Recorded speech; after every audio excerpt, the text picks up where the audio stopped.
Welcome to Act 3. Run! What's your favorite scary movie? In your dreams. For the mother, and for the family, and for the start of it. Goddamn everything you have, they should have been mine! Say a prayer for the youth of America. I wanna play a game. God bless our youth, America. It is gonna rock!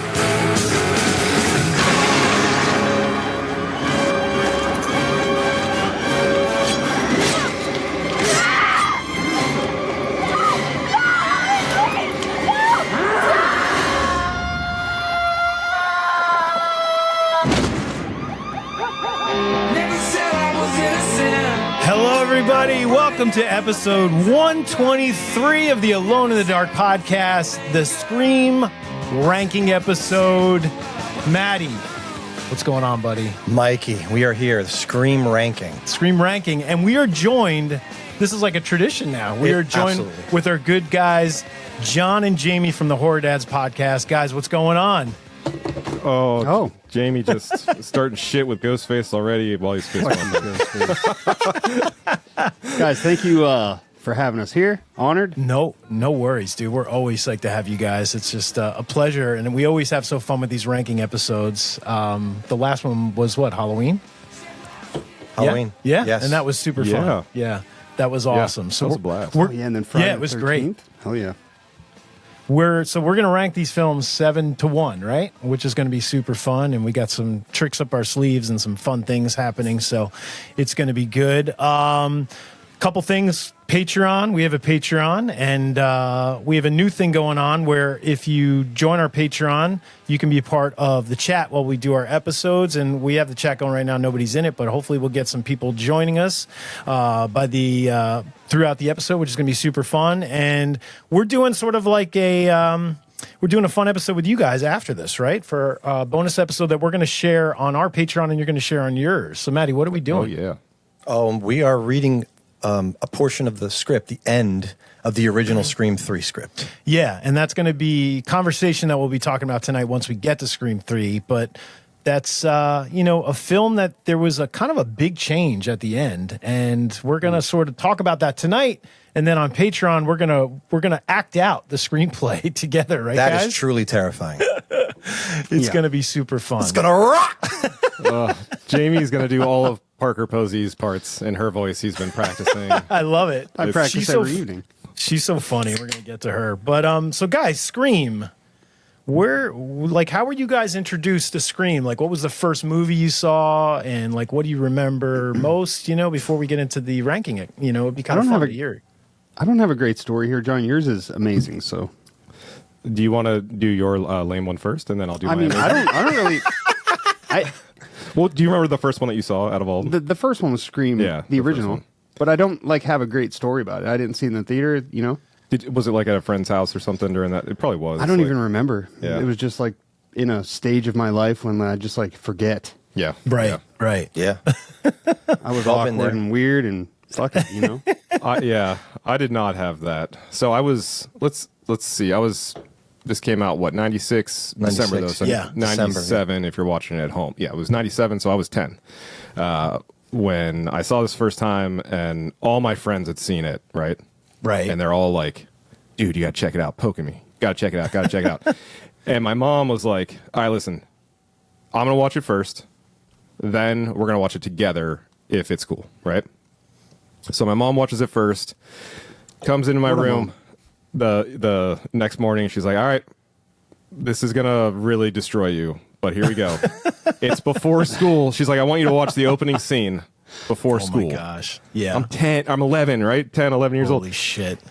So we watched the opening scene of Scream before I go to school, and then I'm like, just probably look like Ghostface the rest of the day, right? I'm just like chalk white, Oh my just totally gosh. like gobsmacked. Yeah. And I remember that night, I could not wait to get home though to finish it, and I stayed home by myself. My mother took my sister to dance class, I think, and I stayed home by myself to finish it, and it That's truly amazing. did change my life. That's Yeah. so cool. Can we take a moment here to appreciate John's mother. Dude, the fact that your mother watched it and then said, oh, yeah, well, I'm just going to, my 10-year-old, my 10 and a half. Oh, fuck, dude. Guys, I'm so sorry. That's so Silence rude. your phone, Mike. Yeah. Shit, I'm sorry, guys. Mike, I think you better answer that, though, just in case. You think I should? Yeah. All right, hold on. Hello, John and Jamie. Oh, what the it's fuck? nice to hear your voice. Holy shit, Ghostface. Is And he's calling for you guys. That's strange. Where did you get this number? I have no idea. Before we get started, Mikey and Maddie, Yeah? congratulations on 12 years of horror podcasting. oh, that's Holy nice. shit, Matt. It's been 12 years. The first compliment we got was from Ghostface. That's crazy. Fucking crazy. John and Jamie, I'm a little nervous for you guys. Yeah. I mean, Ghostface, see what he wants. what's up, dude? So, John and Jamie, I want to see how well you know the Scream franchise. So I'm going to ask you 3 questions. Ready? Oh. I don't know. What happens if we get him wrong? Okay. Popcorn in the microwave. What am I supposed to do? Yeah. Seriously. Jiffy Pop. Let's go. Let's bring it on. Question 1. Uh-oh. Who were the killers in Scream 4? Oh, fucking easy. Oh, spoiler Jill and alert. Charlie. Yeah. Yeah. Who is it? Jill, Charlie. Jill and Charlie, right? Yeah. Jill and Charlie? Good. Yeah, Now, got you, son of a question bitch. 2. Name one film that Randy mentions to Ghostface when he is on the phone in the quad of Windsor College. Showgirls. Showgirls, Ghostface. Suck it. yeah. Not even a horror movie. Yes. That's true. That's true. That's Good a one. Terrifying. You guys know your stuff. Oh, you prick. Congratulations. That's good. You guys are killing it. Now for the final question. If you get it wrong, I'll be waiting for you after the episode. Oh, shit. Oh, God. In God. Scream 4, during the big Stabathon hoedown, there's a little something hanging in the barn. A mask variant never used by any real Ghostface, but sold as merch back in the late 90s. Tell me, which mask was it? Oh, boy, guys. Let me confer with my partner here. Let's think of the Like to help variants. you You remember the one that had you could like pump blood through Pumping it? the blood, yeah. Or maybe the metallic one? Is there a metallic one? Maybe Don't you have green? one? Isn't there like a devil mask one as well? There is a Let's go devil with green. one, yeah. Green. Green Ghostface. goblin. Ab green? Okay. I'm sorry. Oh, shit. You're wrong. No, Sorry, John. guys. Did they get It a was the mulligan? zombie You brought up the Ghostface green. mask. Take him. Greenish eyes, decayed face. The zombie A one. cute little collector's item. Too bad you didn't collect the right answer. I'll be there, laughing. knife gleaming under the projector light, ready to slice and dice Oh, shit. and carve my name into the finale. See you soon, John and Jamie. Oh, fuck. Goodbye, Oh, Mikey. God. Goodbye, Maddie. Bye, Ghostface. Bye. Oh, guys, I'm sorry. Bye. Like, I didn't realize asking you to be on this podcast would be your demise. Dude, I'm really, you just really doomed sorry. us. God. What the fuck is Ghostface doing in Oh, now Ohio you're hitting him anyway? again. Yeah, Ghostface in Ohio. What's he doing in Ohio? Yeah, anyway? that's true. Yeah. Yeah. Well, Actually, he was there for hey, he Scream was there. too. Yeah. Yeah. Windsor That's College very was true. supposed to- That's true. Yes. Was that's it true. Windsor or is that Windsor. Windsor College, yeah. All right, guys. So we're going to get into our list, and the way this is going to work, just for people that haven't listened to our rankings before, we're going to go down the line and list our number 7, and then we'll go down to 1. And then once the film has been mentioned by every single person, that's when we kind of have a longer discussion about it. Right, guys? Isn't that how we do it? Yeah. Yep. And before we get into our list, we did a thing where we sort of we wanted to predict what each person's ranking was before we went, and then we'll sort of see who was the closest in the end, you know what I mean, which would be kind of fun. So, Yeah, I like that. yeah, so we're going to give our picks. I'll tell you the order that we're going to go in for the ranking. It's going to be John, Jamie, Maddie, and then me. So that's the way we're going to do the ranking. So prediction-wise, we can have John predict. You know what? It might be easier. I think it'll take less time. Let's each pick one person and we'll give our prediction for that person. I think if we do all 4, it might take too long. So we're going to do that. So John, you pick somebody and predict their list. All right.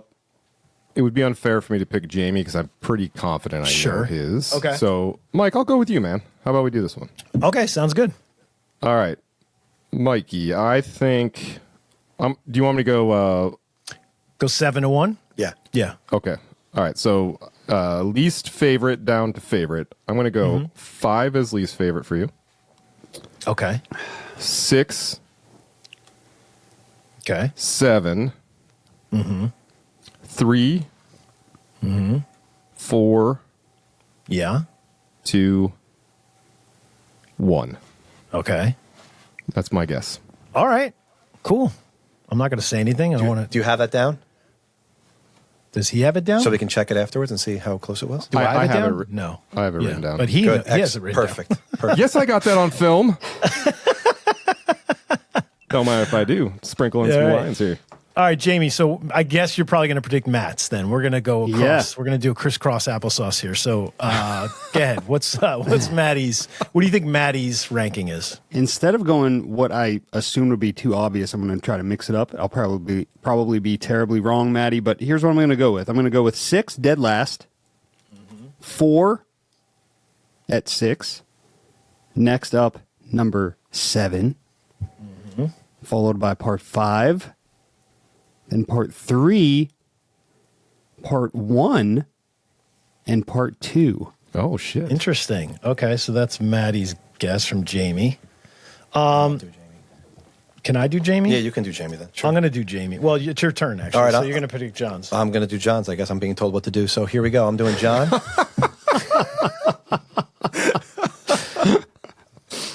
John, this is just me, like, kind of doing what Jamie just did. I'm kind of firing blanks here, I guess, in the dark. So I'm going to go with 6 being your last, followed by 7, and then 4, and then 5, and then 2, 1, and then 3 is going to be your number 1 film. Wow. Okay, Man, okay. good. I actually forgot. I left one off my list for myself, by the way, so I'm glad that you counted from 1 to 7 because... Okay, good. Oh, there you go. Perfect. I watched Sesame Street. The count was always The inspiring. count. 7. You're just like the count. Yeah, we should do that between Just the way he said 7. I just love that. Yeah. Jamie, all right. My prediction for you is, and I'm going to explain this. When we were talking about part 7, you were awfully quiet via the text thread. Like Yes, you were. John divulged like that he saw it, and we didn't really hear from you. So I'm going to say 6 is your least favorite, then 7, then 4, 5, 3, 2, 1. So down the line there. So that's my prediction for you.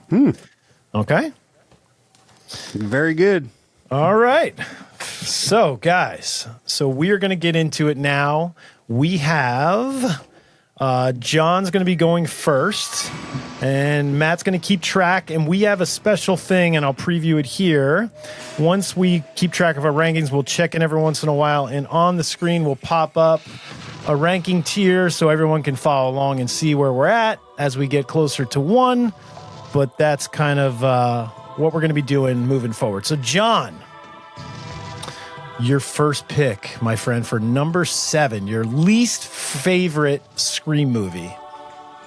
Okay. All right, let me preface before I answer any of these with this is like picking your least favorite child, in my opinion. Okay? It's tough, So, yeah, I because do John, love- your middle name is Disclaimer anyway, so just go ahead. Disclaim away. He always has something me, before the before. before the before. Correct. Yes. All right, so now that I've disclaimed that, my least favorite rank is number 6, Scream 6. Okay. All So, right. Matt, you know me, buddy. So That was your Matt's first- gonna, let's see your it, Matt. first pick Throw- for me. John, Matt I did just it. Look. dragged the Scream 6 poster up Look right at there. Matt. Your number Matt's 7. Matt's so bad with tech. I'm so proud of him right now. He's operating an iPad right now. I may and just he's tell doing everybody great. at home, Mike devised the absolutely simplest thing, knowing that I was going to be operating this. This is how much Mike loves me, and I know he does now just Yeah. by this. The time he spent doing this, but how simple it is to perform. Thank you, Mike. No problem, buddy. No problem. Yeah, He's the I'm best. glad to help you out. All right, cool. So moving forward here, we're going to go to Jamie. Jamie, your least favorite Scream movie. All right. My least favorite is part 6. Oh, we got another part 6. All right. So let's see. Matt's going to drag this up. Nope, I'm going to remove it from the hole. Yeah. I'm removing it. Here he goes. Yeah, I have to say that my list, this like my list last year before, like right when part 6 came out, my list was drastically different. Yeah. In the last half. Yeah, my last half has changed a lot. Man, all right. Because Scream 6 is off my list. No Hall & Oates fans. All right, fuck it. I'm not going to be serenading. All right, Maddie. I guess we're going to be talking about this pretty soon because Scream 6 is my least favorite of the franchise. All right, Matt, throw it up on your board there. So Matt's going with Scream 6 as well. Did you see how fast I did that? You did. Look at you, dude. I'm so proud of you. All right, guys. And guess what we're talking about? We're talking about Scream 6 because that is my least favorite of the franchise as well. So Scream 6. I just removed it. I seriously just removed it. Did you really? Are you dead serious? I Come just on. removed the fucking poster. It's gone. Oh my god! All right, well,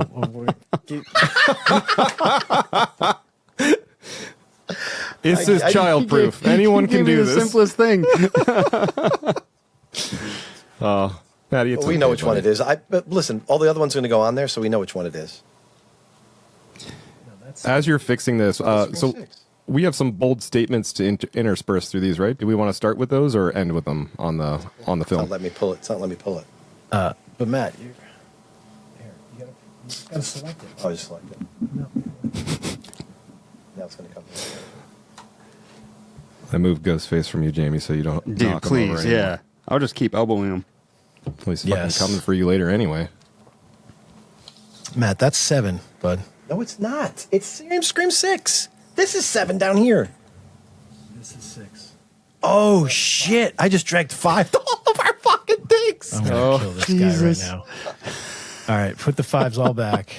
Put See, the fives all back.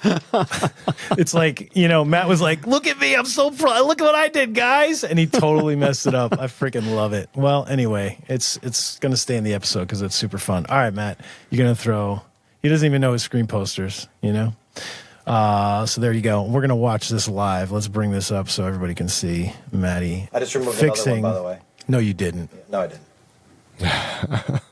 I did not. They're all on there now. Okay, so there we It go. felt right. so good when it landed there. Okay. Scream 6, boys. All Scream right. 6. Here we go, guys. All right. So Scream 6. Scream guys. 6. It's the Maddie technological part of the episode of the series. Yes. So Inept. this is the Sydney Liss Scream, Yes. right? Yes. Yeah. She didn't sign on. You know what I mean? I don't think they paid her enough. That's pretty obvious, right? And I think, I don't know. Matt and I figured because you guys are younger than us that you might like 5 and 6. Well, don't divulge too much. But there's like a younger generation that's really into 5 and 6. You know what I mean? Yeah, for sure. Especially totally. a lot of my high Yeah. school kids and like middle schoolers like love 5 and 6. And I think it's just their generation, right? Now, John and Jamie are high schoolers now? They are. Well, my dad's gonna come pick me up soon, so we better get Yeah, moving. let's keep this moving along here. Well, I have a question for you guys. So Samara Weaving is in the beginning of this, right? And she talks about how she's a professor and you can examine the culture of the moment by looking at tropes because the guy asked her over the phone, why slashers? Like, why are you teaching about that? Yeah. So Yeah. what do you think the tropes are of right now? Like, what do you think the tropes are that are of the day right now? What era are we in?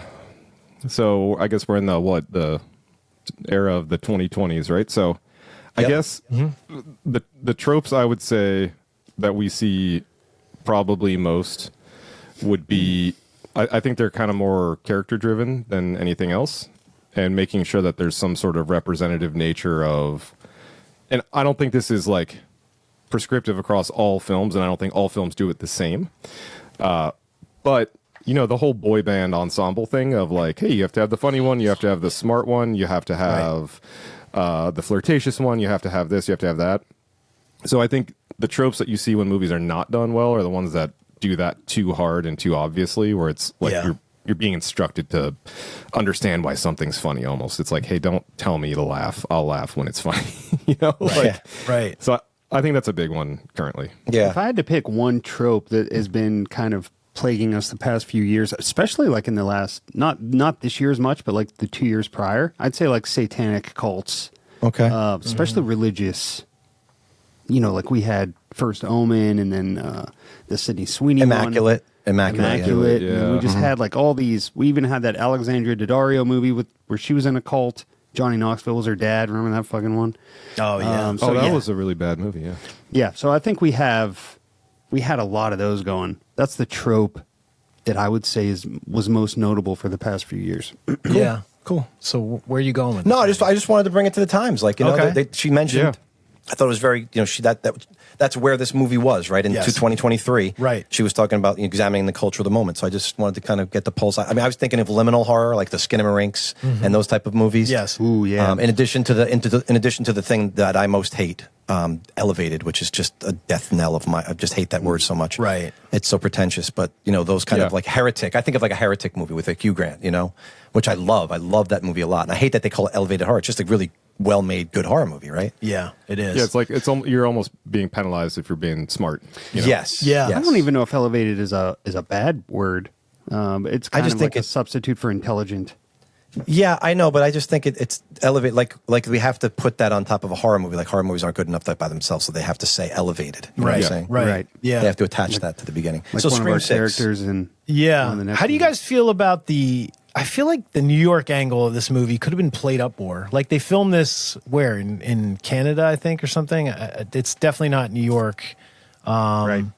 They filmed But- it, I think, in the same Manhattan that Jason took. Well, that's Ontario, or- But to be honest, like I feel like at least Jason Takes Manhattan, they like put Jason in Times Square for that Right. one scene. Like I wish for this movie they would have taken like Ghostface and Sam and Tara and had a scene where they're like going to Times Square, they're running through Times Square or something like that. You know what I mean? Yeah. I just think There's a train sequence, which I guess Yeah, the subway scene, I guess, Yeah. is the closest That's it. thing Yeah. you get. Right, Yeah. right. Yeah. Which was I really enjoyed that scene. I thought it was a very good one. Me too. It Me was too. No, I like that Jason, too. Jason was there Parts of the first, but you know. yeah, Jason Yeah. was there first. Yeah. But yeah, I Melting like faces. that. Yes. What about the intro? So they're always trying to one up, right? It's always this innovation, right? So 5, you have we'll talk about later, but you know, Tara surviving. Then this one, you have Ghostface revealing Yes. himself Right in the beginning of the movie, which has never happened before, obviously, right in the beginning. Right. And I don't know about you which is guys. I new. thought that was kind of cool. When I saw it in theaters, I was like, wow, that's really neat. You know what I mean? His The name was intro Jason, by the was way. Yeah, his was- name was His name was Jason. Let's just make that That's clear. actually very funny. Yeah. But I loved the intro to this movie, and typically, like, I don't need a super smart payoff, to your point, Maddie, to be something that I like, especially in these movies. Like, motive and who it is not a driver for me on whether or not I'm going to like a film. Right. It's more about setting and feeling and pace and chemistry and the characters and whatnot. So, and I'll even go as far as to say is like I like the characters for the most part. It's just it's the police officer Kirby coming back, and they're acting like these like war veterans that are like Yeah. gravelly voices, and they're like, you wouldn't want to go in there, and it's like, what? Why are we doing this? Like, Is that the are you Jamie guys Lee just Curtis smoking? 2018 Halloween effect? Yeah, kind of. I felt that same way. And then the next, Halloween Kills, it's like nothing happened. We're happy. We're good on our meds now, and like Right, every day is right. good. And it's like, wait, how? That's not how this started. So I don't know. That's my issue here. I think it's they try and like overlay this almost like noir hard boiledness to it, and I don't know if it's because it's supposed to be New York that they're doing that, but that's my issue here. Yeah. I can't find a place to get comfortable. I just don't understand. Like these set, I want to bow our heads for a minute so we can just mourn the death of the creative set designer. Because why, for the 9 billionth time, when Jason goes back to his apartment, why does there have to be? I mean, one of my favorite movies of all time is Vertigo. But every fucking set designer, it's like, let's just put Vertigo on the wall, make him look like an intelligent film student. Like, how many movies? Like, put Lawrence of Arabia. There's a billion movies. Like, why does it always have to be Vertigo? Because it's the number one movie on the AFI, the top one. Like, it's just, I don't know. It's too obvious and too, like, we could be set designers then if that's what they're doing. Sure. I think there's so many plot holes in this movie too that really Please, dish. that really Dish out. really bothered me. Please dish. Well, before we get to the plot holes, I don't know if you caught this. I caught this preparing for this episode, but there's like a news report right before Quinn's fake death, when she fakes her death or whatever, where the reporters are like talking about the sale of Ghostface masks, and then the guy and the girl reporter, the anchors say to each other, "Did you get your Ghostface mask? I got mine." You know what I mean? Like they're like joking about it, and I'm like, would that really happen? Like on like a news report, would they be joking about like a vicious murder and they'd be like, "Hey, I got my mask." You know what I mean? Yeah. Like it was so like took me out of the film. Like, and I don't know why I didn't notice it before, but now that I see it, I'm like, God damn it! Like they have a moral code to uphold on the air, right? I mean, they're you would think, but Right. like this is just it's just embarrassing. Like this is the writing that of a Scream movie. You're going to have these people say these things that they would never say in real life. You know what I mean? It was just kind of ridiculous. So New York's full of Yeah. plot holes, and Mikey's talking about the plot holes. I do love the symmetry to that. Yes, Plot holes that's and true. plot holes. My God. Yes. Quinn's death, or fake death, I should say, is probably the biggest plot hole. Quinn's death. Yeah, because how is that possible? How is that possible? So she's on the phone with her dad, right? I think. Yeah. Her boyfriend, her fuck buddy. She's in the bedroom, right? Right. She's in the bedroom. Her Right. fuck buddy's like in the tub or something. He's like, I was going to shouting ask for you, the bathroom. who is the corpse in the top? Is that supposed to be her fuck buddy? Yeah, because she's yelling to him from the room. He's like, he asked something, and she's like, "Don't use my good face wash" or something like that. So I'm assuming that this is her brother, right? Who's coming in? Charlie. Not Charlie. I'm sorry. The guy who looks Ethan. like Ethan. Thank you. Ethan. Yeah, this is Ethan. I think playing Ghostface comes in. I had Econ. Yeah, but I was in a full class. Everybody was there. Don't Yes, be mad he at me. did. But so they fake this death, right? And this is all happening while everyone else is out, like right outside the door there. Yeah. And what's his name is across the way, the guy that's kind of with Sam, that's Yes. She's the hot guy across the way. yeah, he's watching through the window. Are you telling me that when she comes out of the room, I don't know if you guys noticed, she's got this like amazing like neck / prosthetic on her neck. You're telling me in that amount of time that she applied that like fake prosthetic on her neck to be like thrown out into the room where everyone was convinced that her neck was slashed? You know what I mean? Like it just doesn't make sense to me at all. It's funny because in the middle of this plot hole, it's like the greatest scene in the whole movie. It's cool. This whole set piece with the ladder across the thing and well, everything. yeah. I mean, this whole set piece it's honestly like this and the agree. train sequence is probably my two favorite scenes in the whole movie. Yeah. Yeah, I agree with both of you. I think it looks amazing, and it That's a good point, should be better than it is. But Mike, like, think of how many medical professionals are in and out of that place. Yeah. And you're going to tell me right now, like, not one is like, "Oh, we have a pulse." Right. Like, not one? exactly. Yes. Because even if you're in an executive level police position, Right. This entire movie, by the way, my bold statement, I'm just going to say it now. Dermot Mulroney fucked up this movie entirely. And Yeah. it's not even, I think he's a good actor, and he's just not the right person for this. And his eyebrows at the end really pissed me off. But His eyebrows. he just uses them too much. It's like a Batman villain. It's like, is this Right. Mr. Freeze here at the end? Oh my gosh, it's so funny. Mr. Freeze. Mr. But Freeze, that's even if you have his Kiss job, my ice. yeah, Kiss my seriously. ice. Oh my gosh. You're not keeping a paramedic away from a body, is what I'm saying. So that's the Yes. end of my. And Yeah, so there has to be there's a like corner. Yeah. well, there's a fake body, right? They get a fake body from somewhere, correct? Oh, right. Oh yeah. They swap her body out. So how the When fuck did they do that? Yeah. Where were they hiding the body? Like, you know what I mean? Like, where was this body? Like, was it in their fridge? Like, where the fuck was it? And how did is they it get it not up? made of silicone? Like when they do an autopsy, they're like, "Oh, we cut into it, and it's cake. Is it cake? Yep, it's cake." Like, what the hell? It's crazy. Like, did they like drag her on the elevator? The dead body was like, "Oh, don't mind me. I'm just delivering some food." You know what I mean? Like how the fuck did they get the body up to the apartment? You know what I mean? It's crazy. Makes no it just sense. doesn't make sense. At the end, when the reveal happened, I was like, but how? And your sister, my wife, we were in Yeah. the theater, and she was like, I called it. And I was like, you bullshit. You called it. Like, this bullshit. I will There's say, no way. I will I don't say think she anyone leaned called over. it. She leaned over to me at one point before the end of that movie and said, "I think there are 3 killers." She did say that. No, I know. She. Oh, really? she- Yes, even in her but not- mind, I'm not saying it's bullshit that she called it, because I think she did actually call it. But to me, it was total bullshit that she could still be alive. I was like, there's just no fucking way. She was like, I knew it. I knew she wasn't dead. It was like, to your point, Mike, it's just impossible. Yeah. It is. It is. It totally is. Ugh. And I gotta. This is my other one that drove me nuts. Towards the end of the movie, right? Or this is like halfway through, past Act 2, I think. Gail walks up. She's like, "Hey guys, I was just wandering around the city and I found the lair."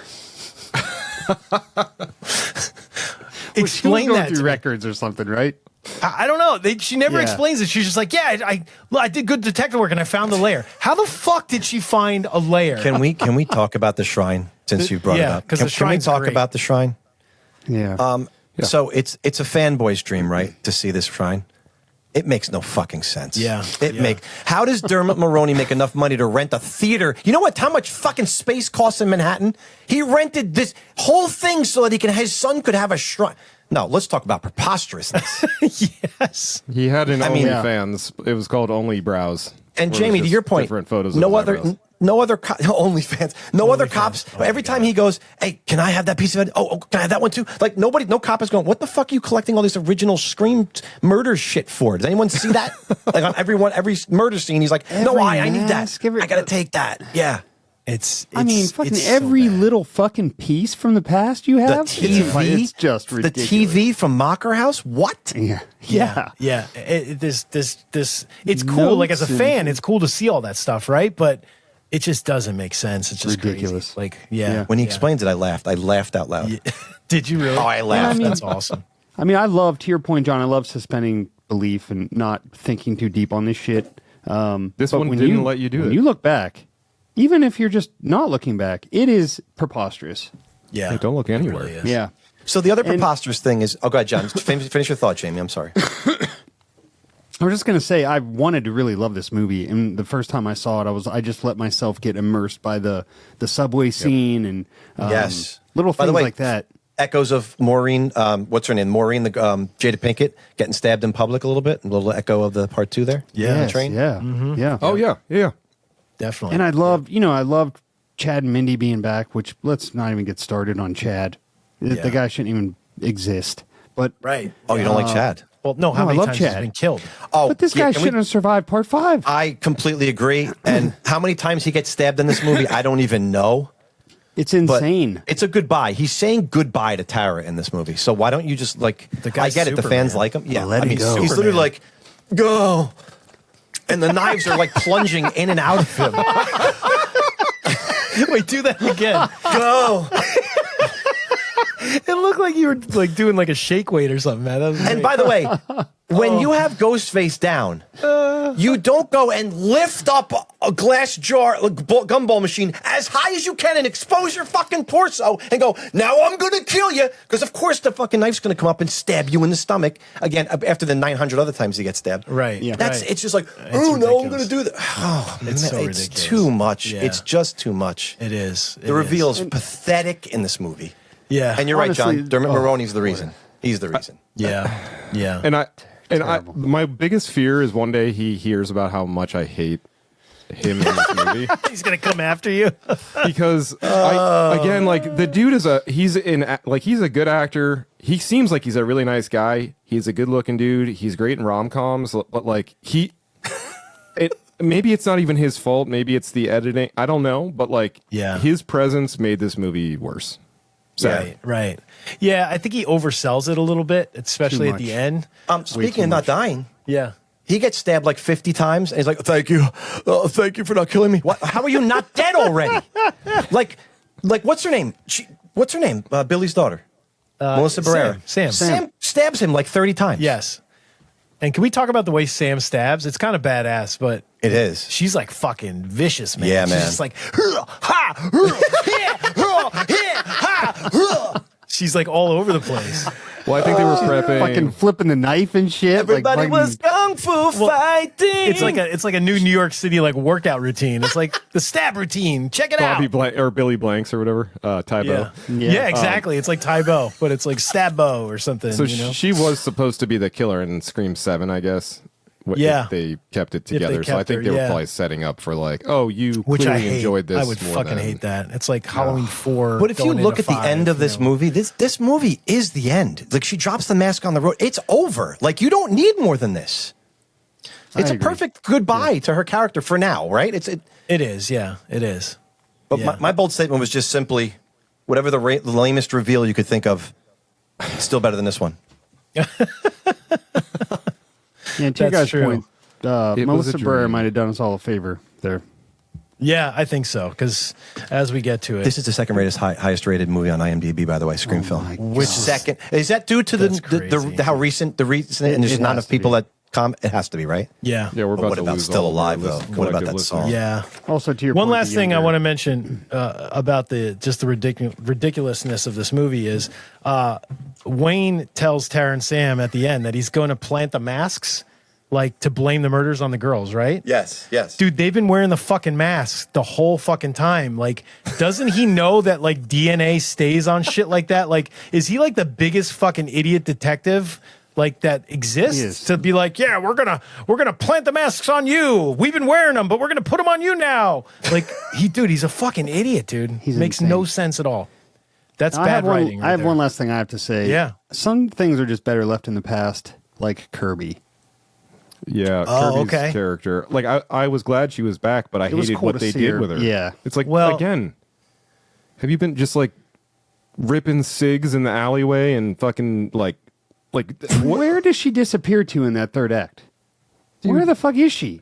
Smokers Lounge. Yeah, well, I think they were Smokers Lounge. trying to make her a red herring, I guess, and they were hiding her. But like, I just hate it when she's like, What- Kirby Reed, FBI. Like, it was just Exactly. The Dude, writing that's on not it. who. That's not who she is in Scream 4 at all. No, that's not who she No. would be. She wouldn't be Not that. even remotely close. Yeah, we No. didn't get Kirby back. We got the Jim Carrey iteration of Jim Yeah. We Carrey did. at this most recent award show when everyone was We complaining. did. him. Yeah, We got she- Kirby the diner waitress. That's it. Yeah. We definitely Yes. did. Would you want ham on that too, honey? like the idea of Kirby being back was awesome. The execution. Yes. It was not good. No, it was not. All right, guys, are we ready to move on and see what our next picks are going to be? I'm excited to fuck this up. Let's go. All right, Matt's going to fuck this up, but we're going to pull up the let's pull up the ranking here and let's see. So, number 6 film, John. What is your number 6 pick? My number 6 is Scream 5. Ah, okay. Matt, you know which poster it is? Thank you. There we go, Maddie. Look at you. He did it. Good job, Maddie. All right, Jamie, your number 6. My number 6 is part 5. Oh, okay. Interesting. See, I was way off. All right, Maddie. My number 6 is part 5. Wow. Hmm. Oh my gosh. This is surprising to me. And guys, we're talking about part 5 because that's my number 6 too. Okie doke. Holy shit. You're right, John. We did lose a bunch of viewers. Oh my gosh, that's hilarious. Well, there we go. Part 5, guys. All right. Again, these are all kids that we have that we love. So like, It's not that I don't like these movies. yeah, Just if you, I have you to rank put them in sure. order. Yeah. Well, that's the thing. I feel like besides 6, I feel like I would say there's really no bad Scream movie. But even 6, like No, because I think this is better than 6. I well, obviously it's know it's the next on our list, but I would definitely say that I had high hopes for this film. I don't know about you guys. When I saw this in theaters, I was expecting. I was open to like the new era of Scream, and I was like, you know what? Let's do it. Let's see what happens. I like some of these actors. Let's check it out, see how they take it. Just roast me now because I saw neither 5 nor 6 in the theater. I know. It's Just roast me now. Whoa. Roast me now. Embarrassing. Yeah, isn't that shocking? Neither guys? of them. Yeah. It's bad. I don't think it was my choice, though, Maybe Maddie. they didn't come to your town, right? They weren't No, in the they theaters didn't. where you live. Yeah, They were there. They were right down the road. There. They were there. Yeah, I don't think it was by choice, Maddie. You don't have to. We're not going to roast you for that. Yeah, Kirby wasn't in it, so I won't. That didn't want him. Yeah. I don't go to the movie unless she's in it. So I was I do skeptical like of this this movie. film. Yeah, it's got some decent things, and we'll definitely point out some of our favorite parts. But I was skeptical when I was seeing all those photos of Kevin Williamson on the set of like Stu's house, and they were shoving it in our faces. And the fact that Kevin wasn't really involved was worrying me, because Kevin Williamson, I feel like obviously he is Scream. He's the father of Scream, you know? So I was nervous because I was seeing Kevin and just the look on his face, I could almost tell that he was just kind of like, yeah, I'll pose for a picture. Yeah, I'm gonna not say, you know, I'm giving my blessing, but I'm just gonna pose here and take some photos in front of the stew house. But I could just tell something was off with. Well, the way speaking he if you felt could about tell, I think Tyler and Matt, those are the two directors, right? Yeah. Radio silence. Radio silence, like Jamie on the Scream 7 chat. So they're I think they set the tone for this uber violence by the intro of this scene. Like how does Tara not die in the beginning of this movie? Right? Yeah. They're setting the tone for Scream 6, what we talk about how being so preposterous. It's set right here in this movie, in the beginning of this movie. It's like she survives this. Like he's violently stabbing her. Yeah. Yeah. Several times. Yep. And it's crazy. And I think a precedent that exists in both these films is that the reason I think all of us showed up the way we did for Scream 1 through 3 is because you were worried about your family. Right? Like, which of these characters that I view as one of my best friends in this world is going to die? Right? Yeah. And 5 and 6 really did a culture shift here. And maybe this is a trope, perhaps. I don't know. Right. But they didn't take anyone. Like, we lost a core character in this one, which was devastatingly sad. But I'm going to venture to say that David Arquette drove that decision and was like, I'll do one more. I don't know this, but I'm just guessing. Like, that's your guess that I feel like David really wanted to continue. I don't think he'd want to be killed. I think Radio Silence knew they had to kill one of the original characters off, and they had to choose, and that was their choice, you know? Yeah. And 6, we really didn't lose anyone, core character wise. Right. And in this one, we lose one core character in Louis. So that was, and I don't even want to say that was a problem for me, but I do think that's a reality in Scream 5 and 6 is like, don't be anxious about losing someone that you love, because you're probably not going to lose someone you love. Well, my theory is if he would have gotten stabbed a few more times, he probably would have lived. So I don't think he got stabbed enough, which is why he died. Yeah, could be. That's, I mean, for him, just a theory. He's the original Chad. Like, Chad is supposed to be the new do, I guess. Maybe. Yeah. I think if it wasn't for the old double slice there. Yeah. I think that's what they want. Yeah, Jamie, I think that's what they want you to tell. But knowing who the killer was, I don't buy it. Knowing who the killer was. Also, a little plot hole there with what do you think Richie would have done? Like, Dewey's going back to kill Amber, right? And so Richie is just like in the elevator, like, all right, well, I guess Amber's dead. Yeah, I guess so. Like what? What? I don't know what his. I don't know. Well, yeah, but I guess what can you do? But look at part 2, right? What does Mrs. Loomis do to Mickey? She doesn't care. Like they it's almost disposable when you get to the end. It's anybody for themselves, you know. It's like, I feel like Richie cared for Amber though. Well, to your point, John, Jamie. To your point, did they give it away too soon? In the little interactions they have between Richie and Amber, is it a little too much? Because they're like buzzing each other's balls. They're accusing each other, right? Yeah, they're accusing each other. It's like, come on, really? Yeah. We could go with the Netflix alibi. Just give me 1 second here, boys, because when Sam pours her emotional heart out to Tara in the hotel, and she closes the room in the hospital room, and she closes the door, and she tells her that Billy's my dad, right? I wanted so badly for the door to swing open and for Mickey's to stand there and go, Billy's daughter? Bet you didn't see that one coming, did ya? Yeah. I wanted so badly for that, but that would have been scary movie like territory, not Scream territory. But totally. Man, if Mickey only would have just, oh man. Did anyone else? Yeah. Did anyone else cringe like I did every time I saw Billy on screen, and just like the trying to make him look younger with I don't know if it was AI or you don't like the Force Ghost? I'm not a fan of that. I don't know. I don't know. It's a blend of Hamlet and Macbeth and like a Force Ghost. That's exactly what it is.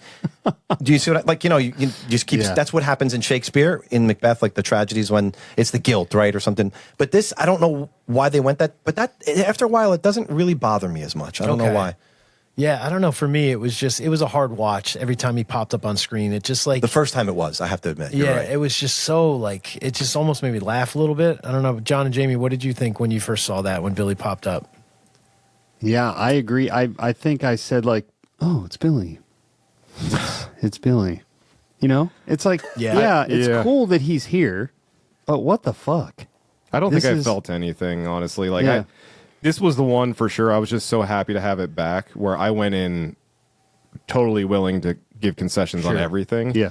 And I remember just sitting there smiling. And this was the one where my sister leaned over and said, "Who do you think the killer is?" And I was like, I forgot that I'm supposed to be thinking about that. Like I'm not thinking about that. And I don't have an idea. That's a good point. Yeah. Yeah. And I really don't do that in general. But on this one for sure, I had like, it was not even intentional. It was like my body just froze me in time. It was like, you're just going to enjoy this. Yeah. And I was just so happy to have it back. I really was. I was shocked by the end. I was surprised by the killers. Honestly, I didn't see it coming. I had, I think I was thinking that it was, who was it? Was Chad's girlfriend? It was Richie and Amber, right? What are you saying? Well, no. Talking about the killers? Yeah. But what I'm saying is I thought that it was, who was Chad's girlfriend? The one that like ran off for a while towards the end? Oh, yeah. She has like the red streaks in her hair kind of deal. Yes. Oh, yeah. I was pretty sure. I think she shoots her in the house right before. Yeah, she's the one that she says, "Welcome to when Act she gets 3." revealed. Which is awesome. The big reveal there. But I thought it was her and somebody else. I didn't really see this one coming at all. You know what I mean? Like they did do a good job of sort of tossing these red herrings around through the whole movie, like juggling them until the very end, and then I was kind of shocked. So you talk about Billy's ghost being something that bothered you. I'm sorry, Amber living in the Mocker house is just a bridge too far for me. It was just like no. Well, listen, I think it would have been cool. And the way they played it in the movie was, it was like, remember, like they had all these tight shots and like they didn't reveal that it was Stu's house until like that one shot, and they're like, "Oh my God, we're in Stu's house," and they like dolly out and like you see that it is. 7 does that. Stu's house, right? Like right. Yes. I mean, I just think they wanted like, oh, look how we got the kitchen. Like, look, it looks the same, doesn't it, as the first? I don't know. I just feel like they were like trying to like recreate something. But my point is, they revealed all that in all these promotional photos and Instagram posts and TikTok videos. No, yes, you're right. Like they were all at the Mocker house. So all like fans and even non-fans had seen that this is going to be in the movie. So it was a spoiler before it even came out. Right. So why build it up in the movie like it's a big surprise when it wasn't a surprise at all? And that really drove me nuts. I was like, I knew it was coming. And like as soon as they were there, I'm like, they're there. You know what I mean? Like it's no fucking surprise. So what? Right. Yeah, exactly. Yeah. And it would have been cooler if they kept that, like if they made all the actors say like, you can't reveal any shit about the Mocker house at all, like keep it a secret. You know what I mean? That would have been cool if that was revealed in the movie the way it was without anyone knowing that they had a set. You know what I mean? I'm going to go right to my bold statement if you don't mind. Let's hear it. Amber Freeman, I think the way she kills people is by annoying them to death. And Mikey Madison may be an Oscar-winning actress, but she gives a Razzie-worthy performance in this movie. That's what I think. Do you want to know what my bold statement is? Yes, sure. Amber is the worst killer of the entire franchise. I like that. I can agree to that. Oscar-winning actress. Sorry, she ruins this movie. Yeah, she kind of does. Terrible. Oh, her at the end. She annoys them to death. I'm telling you, that's how she the kills only people. person worse with the reveal is Dermot Mulroney. Oh, that's the worst reveal of any movie, though. Yeah. Like, not even Scream movie. Just like any movie. Oh, man, she is so bad. But Gail and Sydney teaming up, though, is freaking great. It was Can cool, we say that? I love that. When she goes, when Amber has one good line, she goes, "Fucking hand sanitizer!" It's a great line. Dude. They smash it over her head or face or whatever. That was absolutely, I think that was the funniest line of this entire movie. Absolutely. Sure. I laughed out loud when I saw it. I couldn't believe it. Yeah. But do we really get Sydney in this movie?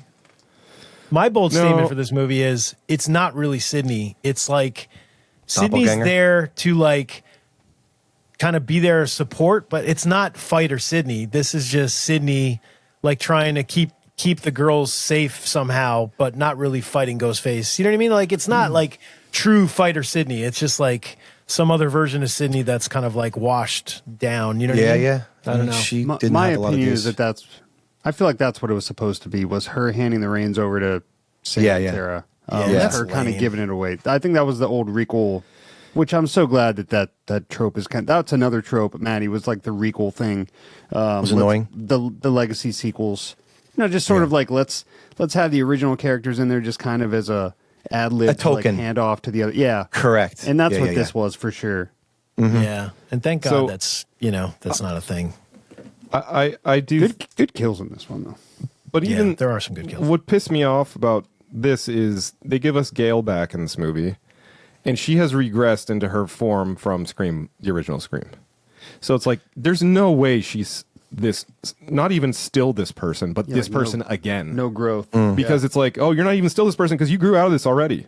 Like we were beyond this, and now you're quote unquote back to this, and it's like how. So they do that with Gale, and then for Sydney, they're like, all right, we're gonna have this like meaningful little kind of like handoff for you, but Gale, how about we just put your Gale mask on real quick, please? Don't think too hard about this. Yeah. That part really pissed me off.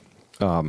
But what I will say, I'm fond of this movie.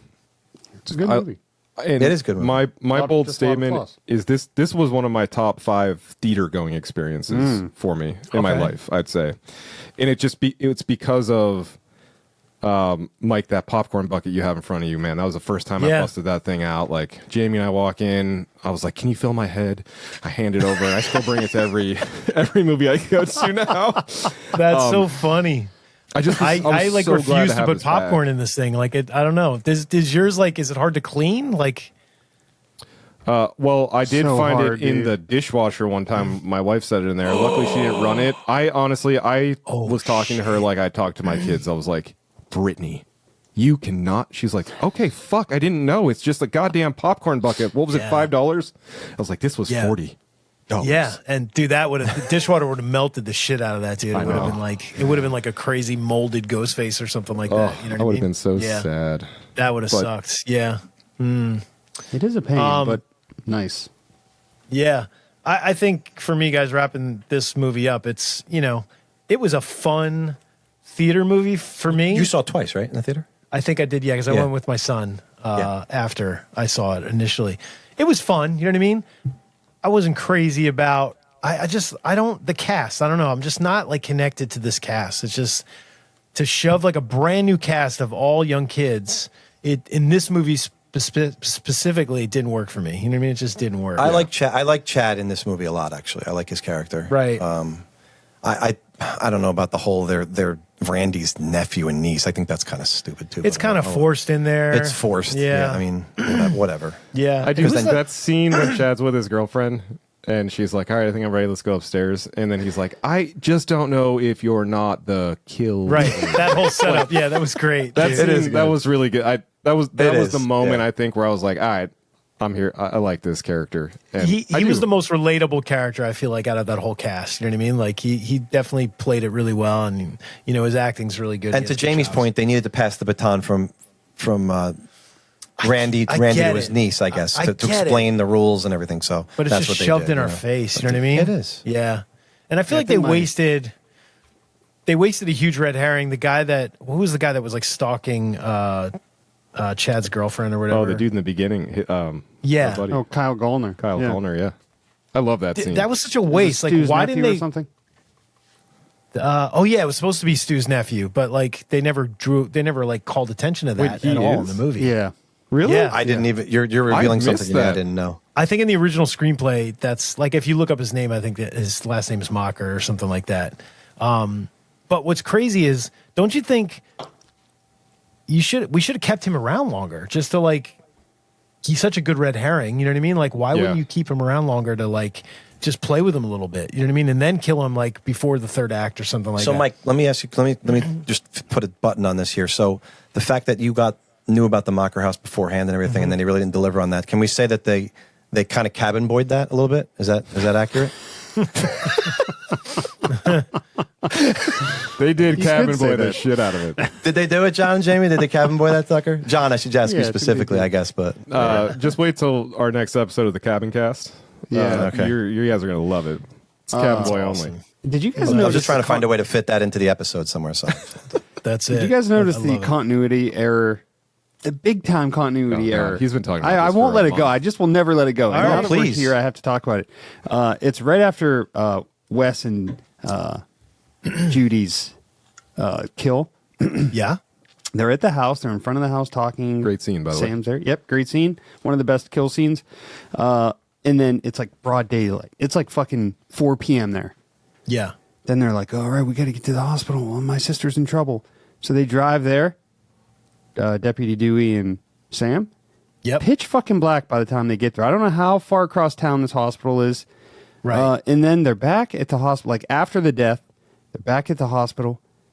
Sydney's there. She's talking with Gail, like sitting there by the window. Broad daylight. Yeah, that's just bad editing. Was that like scenes that were shot like supposed to be like Yeah. different days, Right. and they're like, "Fuck it, we'll just jam these together." You know what I mean? Like, Nobody will well, watch this 12 Haddonfield's a times and huge town notice. too. You know, Lori and Annie take like 3 hours to get across Haddonfield. It's a well, huge that's right.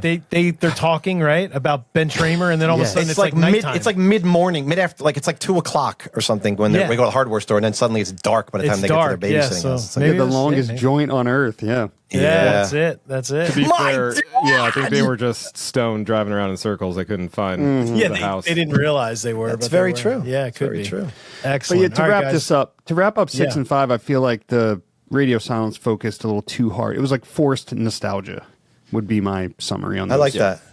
I agree with that. Yeah, I totally agree. So, with what that. did nostalgia better, Halloween, the trilogy, or the 5 and 6 of Scream? What do you guys think? I think Scream.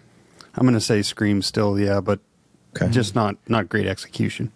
Yeah. By the way, I think the words "evil dies tonight." I think they're actually uttered in Scream 6 somewhere. No, they're I not. swear to God. And that, Shut up. I think some street people like on the. I'm not even kidding you. Do me a favor. Go on a treasure hunt because I'm telling you in the background somewhere. I think it's toward the end when they want to trap the killer in there, and they're like, "Okay, we're gonna do this." And Sam like locks the door and shit to trap Ghostface in the thing. I'm telling you, somewhere somebody says "evil dies." Oh, watch that's, it, yeah. that's I'm upsetting. gonna go watch it That's tonight. Crazy. Why? I don't know, but anyway. That's messed up. All right, All right. guys. So we're moving on to our number 5 pick. John, your number 5. My number 5. All right. Also, I just validated this. Maddie, you're 100% correct. They're chanting it in the subway. What? Yep. That's what. Are they really?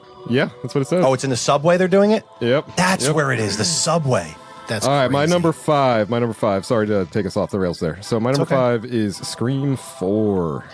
Oh. Let's see, Maddie. Oh, he's got it. Good job, Maddie. All right, Jamie, your number 4. Number 5? Number 5. Yeah. Yeah, number number 5. Yes, sorry. I had Scream 4 in my mind. 'cause- My number 5 is Part 7.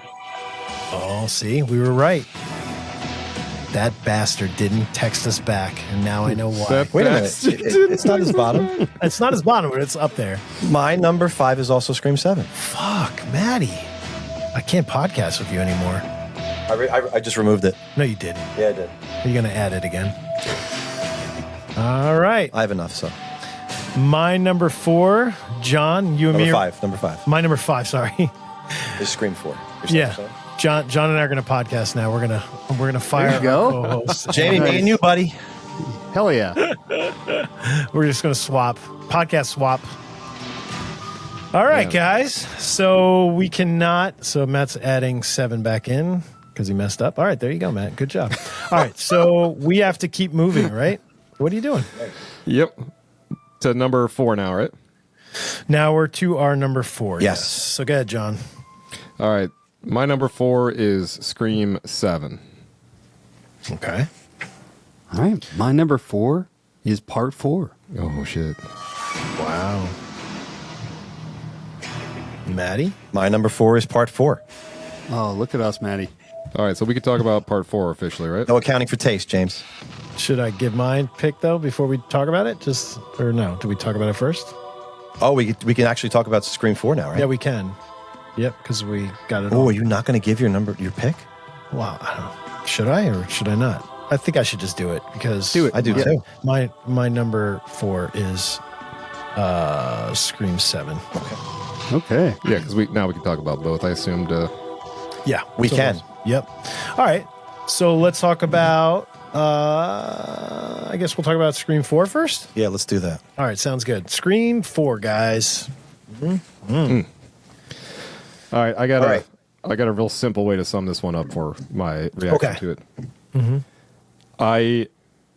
The things I love about Scream are setting, production, sound design, like all of the things that you feel when you watch a movie, even if you did it with like the sound off, for example, the way it looks. Yeah. This one was shot more like a soap opera, especially those outdoor scenes. Feels like there's Vaseline on the lens. It's so bright. And I guess they're trying to evolve past the older trauma or whatever it might be. And this isn't all the scenes, of course, but I feel largely a lot of the way this movie looks is like too happy and too out of place and not in continuity with the entire, like even 1 through 7. This one looks different than the other 6, which is wild because Wes Craven did it. Yeah, that's what I was going to say. What happened? You know what I mean? Is this the first one shot in digital? I'm going to ask you that. Is this the could first be. one shot digitally? It could be. They could be these. I'm just saying maybe not that it was brand new or anything, but it's possible that they were still he didn't have a total. There's definitely know? a weird like film wise, it's like a weird like softness to everything, and like Yeah. things sort of like it's almost like a bokeh, like on all like the lights and everything. It's just very like soft, and the edges are soft. Like it doesn't have that like crisp like film thing, which doesn't that actually should be the opposite of digital and film. But I know what you're saying. It's definitely it's the one that stands out the most is like the way it looks is very different, you know? Hey Jamie, do you feel like John and Mike are like had conversations before this, and they're like trying to actually merge them, the two of them, and like Yes. squeeze us out? It kind of feels Yeah. like that, doesn't it? Fuck, John, they found us out. I know. The Alone in the Dads podcast, they know about it. The now. Loan of the Dads. That's it. It's the Oh new my! podcast. You didn't just say that. Oh my God! Matt, Alone. you're fired. Alone with the dads. So I was so excited for this movie because of the reason that Wes Craven and Kevin Williamson were back. Horror dark, John. I'm Jamie. Horror dark. Horror dark. It's more like horror dork. Wow. Just kidding. So 11 years after Scream 3, right? This movie came out. I don't know, Mike. Is it 11 years? Did It you calculate it? Did you do the math? I You did. suck at math. So when did you sure you're right about that? I actually calculated it. I couldn't do it off the cuff, but I definitely good. calculated That's good it. Yeah. stuff. What did you guys think of the whole intro? Because again, we've talked about them trying to like up the ante and do something different, you know, like pull the rug out from under us. The stab sort of like, reset every single time the kills. I think it's pretty creative. I don't think it's one of the best intros at all, but I think it's creative what they did with it. Yeah, I I do. agree. I agree. I like Yeah, the it is actresses they got creative. too. But I will don't tell know. you this: every time I watch Scream 4, I skip the opening now I do as Yeah. well. Yep. because it's too long. Like I'm just like, all right, let's get to the other get to characters. it. Like, Yeah. yeah, I agree. It's And crazy. it's too fun. Like it feels like too whimsical almost because Scream, up to this point has just been really mean. Like think of all those other openings; those are all like really aggressive and mean and like savage. And this one's just like, like you're like skipping down the street and you're like, all right, Right. I want to. I actually Until like the one with last Trudy. real one. You know what I mean? The last real one is kind of dark. You know what I Yeah. mean? But up until that point, it's just like you said, it's a little goofy because I guess it's supposed to be a stab movie. You know what I mean? So, I feel Yeah. like a lot of people don't like this one. I know for a fact a lot of people don't like this. And one. I guess so. To me, I have a couple bold statements. One of them would just be that at this point, it's bold enough just to say I think it's a really enjoyable movie because I do. I honestly love Kirby in this movie so much, which is I know ironic because we're talking about Kirby from Part 6 first. well, she's supposed to be like the new Randy, right? I almost fell in love with Kirby in this movie. Like she's awesome in this movie. I think. Yeah, and she I was think she's much. cool too. What was that show? Heroes? Was that? Yeah, Heroes. Yeah. Yes. right? Yes. Yep. You're She correct. was on that Yep. show. She And was Hayden Panettiere. Yes. Yep. Much like Sarah Michelle Gellar in her heyday of being in Scream 2, like they captured that again here. Like this is the Sarah Michelle Gellar of 2009, I'd say, is like that. Yeah. That person whose Yeah. career is just like really taken off, and she did such a great job. I agree with you, Maddie. But it's interesting though because Wes and Kevin made Cursed, right? Yeah. which blew up in their face. Well, that's not their fault. No. I'm not saying it's their fault. But then they made this, and it's now getting kicked around. So, this movie could almost be called Cursed TOO, like Cursed 2. You know what I mean? Yeah. If you think about it, it got changed so many times. Well, There were yeah, so they many... fucked with this movie. Too. Yes. Yeah. Right? Yeah. And the Weinsteins got all involved, crazy involved. Yeah, they fucked everything they touched, man. They just had to change something. They always had to like get their finger. So you're on wondering it. why Kevin walked away from this. It's like, he's like, enough already. He had a I'm bad done. taste in his mouth. Yeah. He's like, I need a break. I came back for this? Yeah. It's like, screw I know. this. Yeah, this is my baby, and you're fucking, messing around with it. It sucks, dude. I feel bad for him, Yeah, I agree with that. I like Jill as a killer, though. I don't know about you guys. I think she's a pretty creative killer, and her reasoning, I think, is pretty interesting. I don't know. That's just me. I think in the original screenplay that they fucked with, it was supposed to end, Kevin said it was supposed to end on a cliffhanger. Jill was supposed to get away with it. Oh, yeah, I heard that. And Scream 5 was going to be Jill going to college, and a Ghostface killer is attacking, like going after her, like she's Sydney and all of her friends, saying, I know you were the killer. Oh. So it's almost like a reversal. I know what you did last semester. That's it. Yeah, totally. So I don't know, but I think, again, we're talking about intros that are different. To have an ending that ends, like doesn't end, and it's like a cliffhanger, that might have been cool. But John, that goes exactly what you're saying. It's like a soap opera almost. You know what I mean?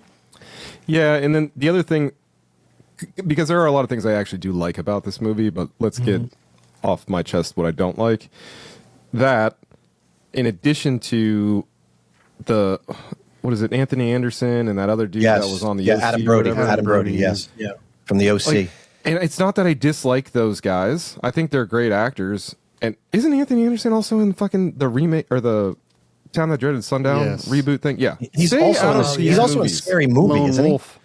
He might. Yeah, be. it's like that type of comedic authority presence does not work in horror for me.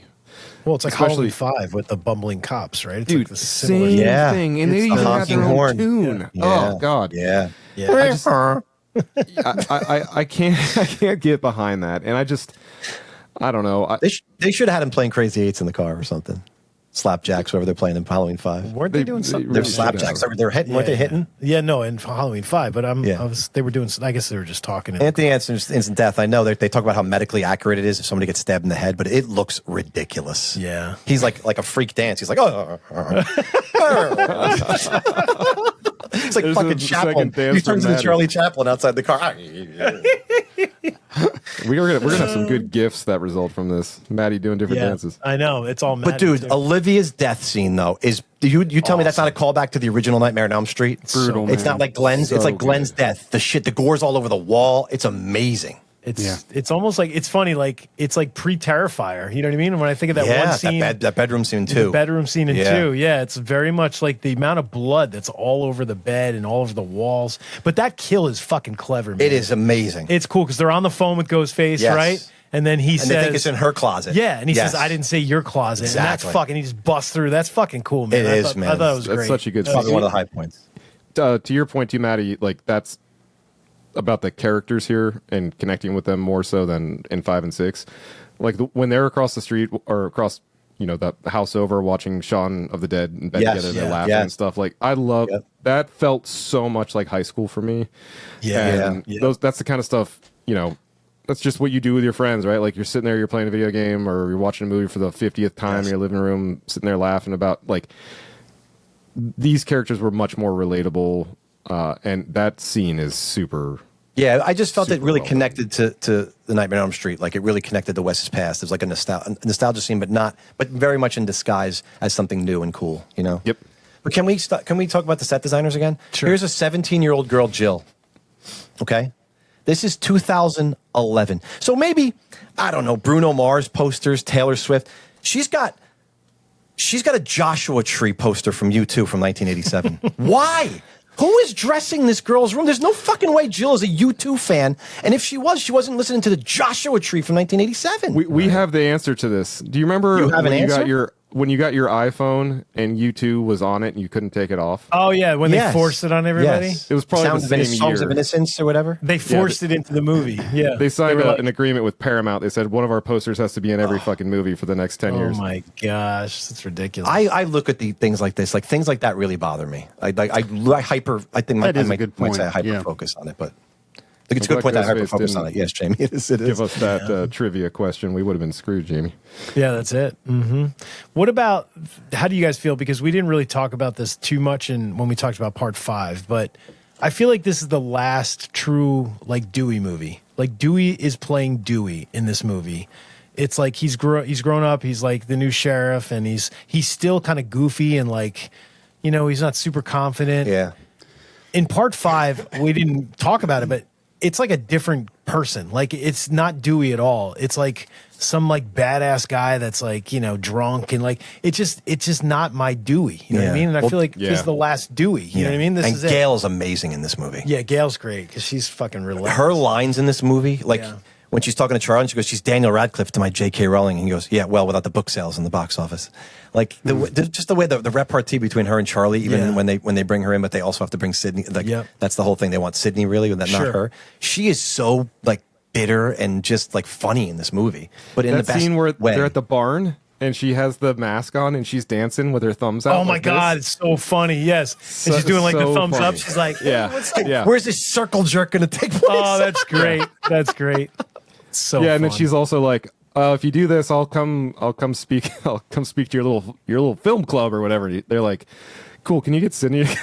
They're like, we don't want you. So That's again, great. just the same way we talked about Richie and Amber being obvious in 5. Yeah, Charlie's a little too excited for this Stabathon marathon. Like, and regardless of the murders that are taking place, no, this is tradition. We do this. Like, this goes on. I don't know. Do you feel like Charlie's a little like flown out there as like maybe he's?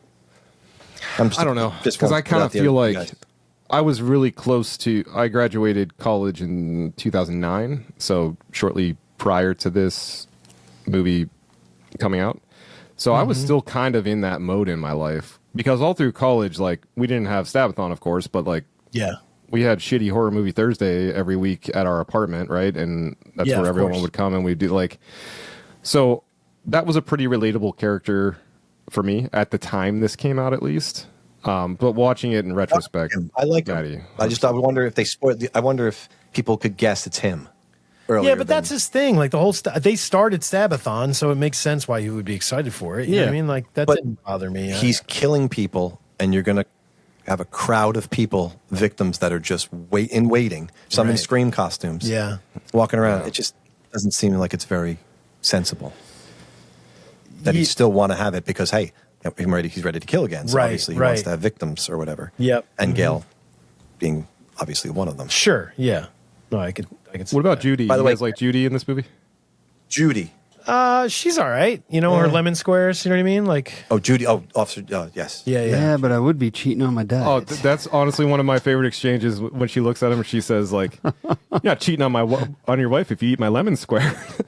Yeah. Like, such an absurd line.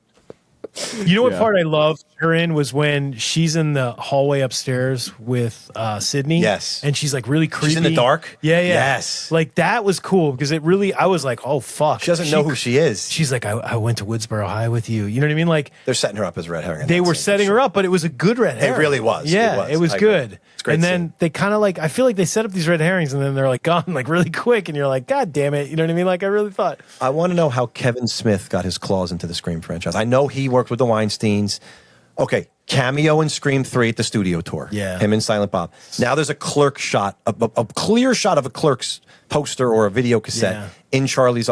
What is the cross-promotional bullshit? Why? I don't know. I really don't know. I had read about this. It was some sort of connection with Kevin Smith and Wes Craven, but I don't remember what the connection was. But like even in which Scream is it where it's Scream 3 where James and Bob are outside. They're on the studio tour. Yes. Fucking Chung, and like they almost do that as if it's canon. Like I think that they were filming. Kevin Smith was filming something on the same studio at the same time, and it was just like Wes was like, "Hey, you guys should jump on set." And then I think Wes is in one of his movies. I think has a cameo in one of his movies. Oh. So it's something Well, like Scream that. 3 would have been Jay and Silent Bob Strikes Back. That would have been the movie that That's they what were it filming was then, for that one. Yeah. But So that's what it was. So maybe Wes has a cameo in that movie. I don't really know, but it's stupid. But I think he's the walrus and Tusk. There you go. oh God, fucking movie! Don't get me started. That fucking movie. What a movie. Yeah, by the way, I read something interesting. I don't know if this is true, but the fourth film, right, the Scream 4 has 5 survivors. And then Scream 5 has 6 survivors, and Scream 6 has 7 survivors. Interesting. I don't know if it held up in 7, if it has 8 survivors or not. I didn't count them, but Oh, I'm that's curious. so There weird. seemed to be a pattern establishing. Oh, that's that somebody curious. noticed. That's not just a coincidence. You think I don't that's- know. Maybe it is. It's a weird coincidence if it is, but Wow, it's kind of weird. That's crazy. I don't know. That's nuts. God. All right, guys, we done with Scream 4? The reveal's good for this, though. The hospital scene's incredible. Is insane at the end. It's cool. I love the fact that we get that. Well, we do get sort of like a false ending, No, right? Jill's bad, though, man. She's- She's unreal. Like, Yeah. she's scary. Yeah, I She's think really she does- scary, and her plan was nuts. You know what I mean? Like she was going to fucking just take over for Sydney and force it upon herself. You know what I mean? And I love She's a the great one shot I actor, do. too. Yeah. Yeah, she did a great job. Emma, Yeah, she she's just awesome. is. But when they're like they show Jill's dead at this point, right? And they cut to all the reporters outside, and they're like, "We're waiting to get a quote from Jill." You know what I mean? Like Yeah. the survivor, this teen survivor, and they're Yes. saying all that shit, and she's fucking dead. That was fucking cool. It was Like awesome. I do like that ending. That was kind of neat. You know, it was kind of like Because no one knew that the no one knew. developments. Yeah, they were going on. Yeah, and they were about to find out. And I love how we don't see that, but we see them I agree. all sort of saying like, "Oh, we can't wait to talk to Jill, this survivor." You know what I mean? It's Like, awesome. Yeah, And the audience is already the seeing hero. what's going on. Yeah, Yeah. it was kind of cool. It Yeah. was. All right, guys. So to recap, Scream 7. now. yeah, we're going to be talking about Scream 7. So here we go. Here's our rankings. Scream 7 is now on the board. So guys, did we I see think this Jamie- opening night? Jamie's got to go first here because Let's let Jamie we still talk don't know about how it. Jamie feels about this movie. He's Well, been it's his number quiet. 4 film, so he obviously thinks decently of it. Yeah. He does, but yeah, You've seen it twice now, right? I have seen it twice, yeah. me too. I saw it twice. I'm sorry. as well. I'm sorry. It's his number 5 film, same as me. Yeah, That's yeah. fine. But Yeah, it you easily guys- could have been 4, Four, by the right? way, used Me to be too. at one point like dead last for me. And it kind I of agree. jumped. It's crept up. The more I I've watch come it, to the more I it like it, yeah. Yeah. Honestly, the reason Okay. I like it more is because of you guys, because of Mike and Maddie. Oh, interesting. Huh. That's cool. They changed my perspective on it a bit. Yeah, I feel like the more I watch it, it's like, what do I not like about this? I know. Yeah. You know, it's like- really. Like it looks. I will agree with you the look of it, but I think it's that. sorry to go back to 4 here, guys. No, All right, it's on okay. to 7. Hit us with 7. All right, bro. so 7. All right, so we're gonna burn it all down. They cribbed the Halloween Ends thing here. Why tribute Halloween Ends here? Burning it down. Wasn't much fire, by the way, beyond the beginning of the movie, but Yeah. That was it. yeah. That's the proper way to use the Mocker House, in my estimation. It's a very Scream way to use the Mocker House, right? Yes. They set it up because it is a museum, right? And it becomes a kill room, and essentially, I think that was a really smart thing to do. It was cool. Well, that's like a thing, right? Because the Mocker House really And they is a showed the place shit that out you of can it. rent out. Yes, and they Yeah. showed the shit out of it in the trailer. So you're assuming, okay, this has to be the beginning of the movie. Yes. They're not going to hang. And they did Totally, the right thing. yeah. They did. Yeah. Also, I did really we get liked the Cabin intro. Boyd with the Burn It All Down? Was that actually in the movie? I mean, they Well, you burned the house No, down. I mean that line on the. Oh, did no. Ghostface say it in the movie? in No, the I movie. think that's not. It's not. No, it's a tagline on the on the Yeah, I think poster. it was just supposed to be like a tagline, I guess. But like, I thought this entire thing was going to be like him just running around starting fires. Well, that's ridiculous. Based off, but the way they prepped it in the trailer, yeah, it's like only Yeah. death by fire. Yeah, fire. Well, when Matt and we did our last Patreon episode, we did like a Scream poster ranking, and we were saying that the Scream 7 poster looks like Chicago Fire, Ghostface. You know what I mean? Like it's like the poster looks like a fire TV show. You know what I mean? It's like a Yeah. terrible poster. It's like my least favorite, but yeah. Airing so this fall on CBS. Yeah, Right, exactly. yes. Yeah, totally. But the intro was cool. I thought it was really neat. I like the fake Ghostface. You know what I mean? That yeah. like animatronic Ghostface. Awesome. That was cool. Yeah. It's great. Everyone knows that actor. I don't know him. He's like a comedian supposedly, but I have no idea. Oh my who he god, is. that guy was the most fucking annoying thing I ever in my life. I couldn't wait till that guy died. People love him. Wow, this is so rad. Oh, it's fire. I'm like, oh, please, somebody fucking kill this Do you guys guy. know who he is? And like No. he looked he's like familiar, a but I famous don't comedian know. supposedly, but I have no idea who he is. And I felt the way Maddie did about him. In fact, I think Yeah. I leaned over to my wife during the movie. I was like, "But first off, know your audience, man. Like this isn't like a a 2-hour day pass to you rented a fucking Airbnb for the weekend. Yeah. And she feels this way about it. It's like, I come know, on, dude. I know. Yeah. Could And you he has imagine? that one moment where he's like, Oh, we check could this just out. go home. Oh, check this out. Oh, you gotta say, oh. I'm like, oh my God. Honestly, I feel like that's the way I would react though. If I was there, I would be like that. But I wouldn't bring somebody I wouldn't bring my wife. I She wouldn't film it. No. Yeah, I Yeah. don't He's know. doing all this like selfies on the floor. You know. Oh, Yeah. well, I mean, I think But- he's just supposed to be a total douche. And then she really does punch him in the face hard. So I think Yeah. you're supposed to get that like gratification of like, Yeah. I agree. yeah, you suck. Yeah. Right. Exactly. Exactly.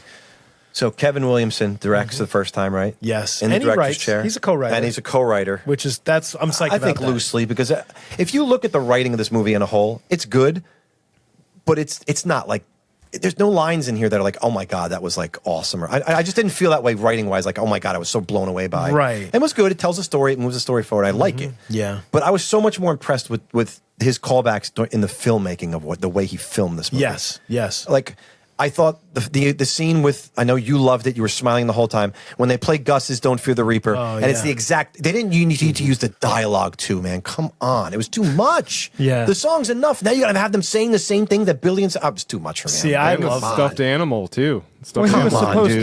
dude. He was supposed to be portraying Billy, though, right?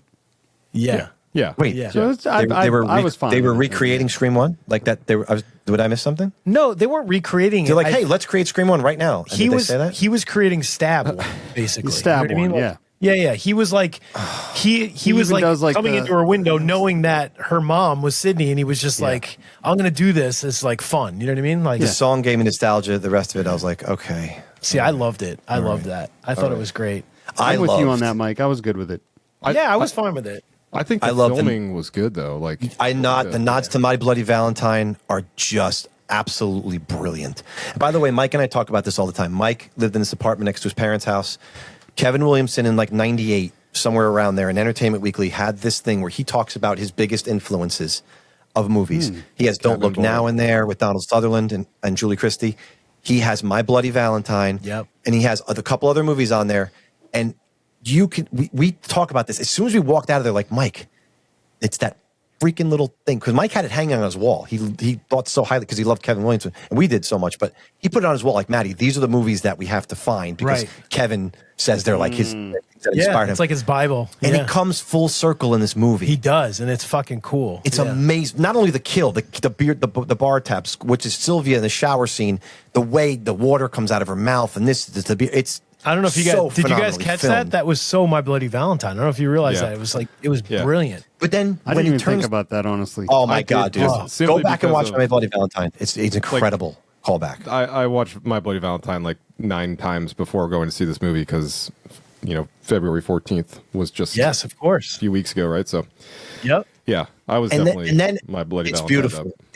It's amazing. And then when the next shot you see after that, it's Bob in Halloween. It's the pullback wide shot Yes, of him yeah, hanging yeah, yeah. there.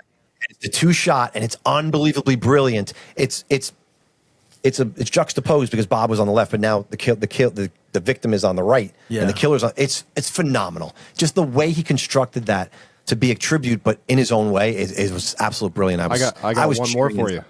I got one more Yeah. for you. I thought the best film scene was the one in the garage with the sheets of visqueen hanging, and that was Yes. very Yeah. similar to the filming that Wes Craven did in Cursed. I know that's not a great movie, but Yeah. the mirror scene in Cursed.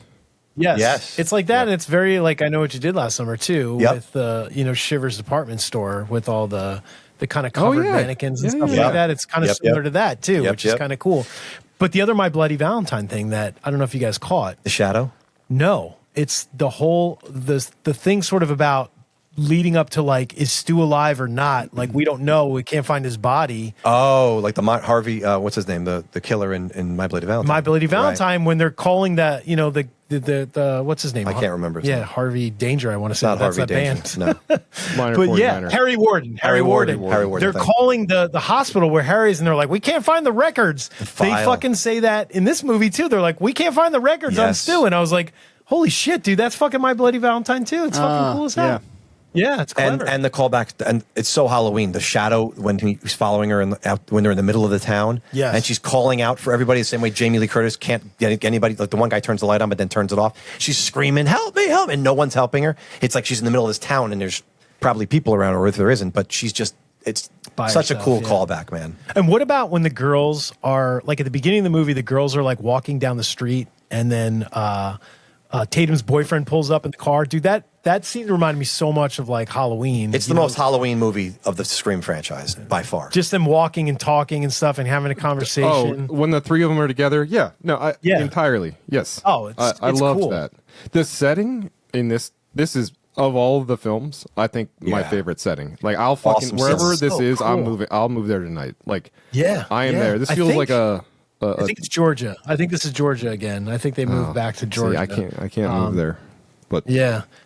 It's I agree, John. It's a very cool setting and location. You know, just like you guys, I think that's why we all connect really well, is because we're always talking about locations. And this location for me was bringing Scream back to like a small town environment again. And it was reminiscent of a lot of towns that Maddie and I grew up going to. And I'm sure you guys in Ohio, there's probably similar towns like this with the small coffee Totally. shop and a downtown street. And it just had that really cool feel to it. You know what I mean? It was beautiful. You know, I really liked it. And the cul-de-sacs and the neighborhoods, you know what I mean? It was very cool, you know? we just needed. What a about- we're talking about Vincent's, shots. Vincent Drug. Yeah, there Yeah. could be a Vincent Drug right on the corner. Yeah. You know what I mean? What about the shot? Talk about Kevin Williamson directing this film. When we get what's her name getting killed in the theater, The theater, yeah.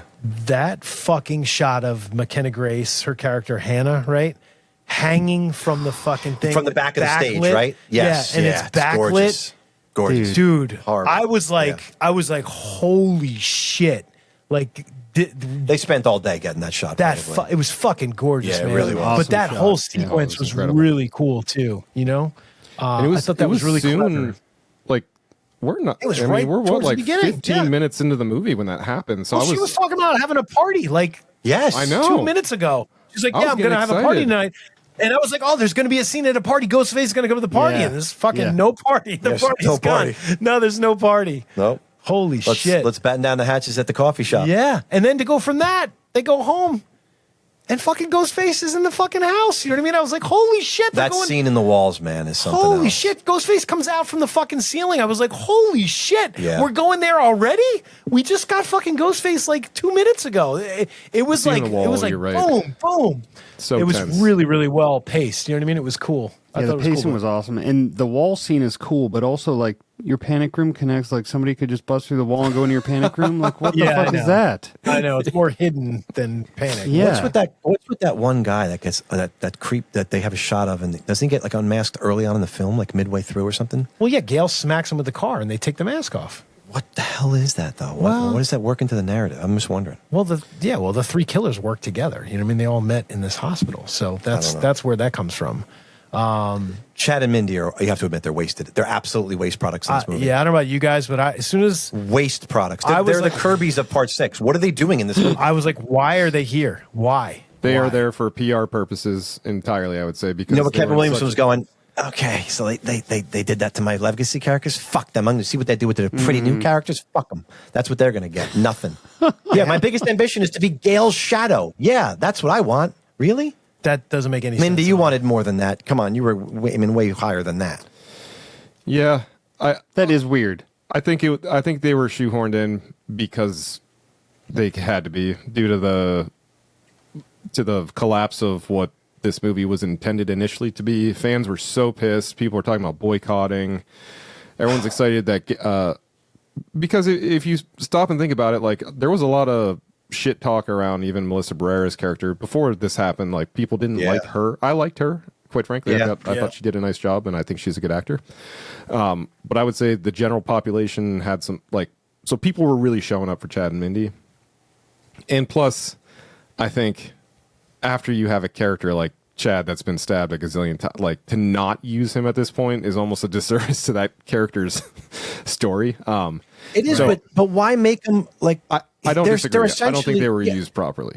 But I mean, it's like when you watch a Scooby-Doo episode and they go to a haunted castle. they're like the characters that you see for a couple minutes that just kind of explain a little bit of the backstory. Hey, here's the castle, and all right, and then they disappear. The rest of the thing at the time you don't really see them. Like it's waste. Yeah. It's just wasted. It was. It was a big waste. It was. They were just forced in, and I think, like John was saying, they had to connect the last two movies to this movie somehow, so those fans would come over too. You know what I mean? Can we tell people right now not to listen to this if they haven't seen Scream 7 because we're going to talk Well, I about it, think right? well, yeah, we're I just want to definitely make sure gonna- that they well, know completely. They should know. We're going to be spoiling the ending here for sure. The ending was my least favorite part of this film. It's the worst I don't know part of about the you movie. guys. Agreed. Yeah, it just didn't make a lot of sense.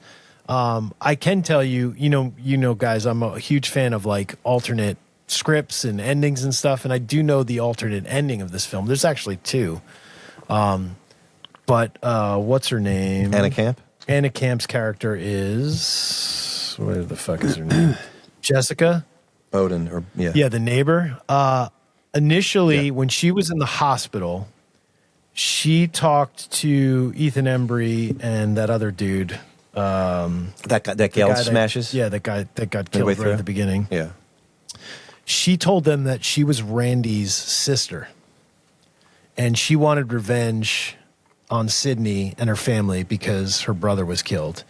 And they were big fans of Stab, so they were like, oh, great, we'll help you kill her. So she gets them to do that, but the whole time she still wanted what she wanted in this film that we saw.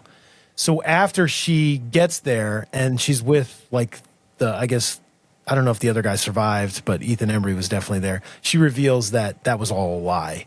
And then Ethan Embry's like, why'd you lie? And then she kills him. You know what I mean? It's kind of like almost like, Yeah. So I don't know if that makes it better. What do you guys think? Would that have No. been a better ending for you guys? No. Just the connection to Stu? No? No, it doesn't matter? No, because that doesn't change her motive. That No, it just doesn't. adds a wrinkle Yeah. with her with those other people, which I don't give a fuck about anyways. I actually have Yeah, not a theory, but an interpretation of the motive that I think is better than what most people heard.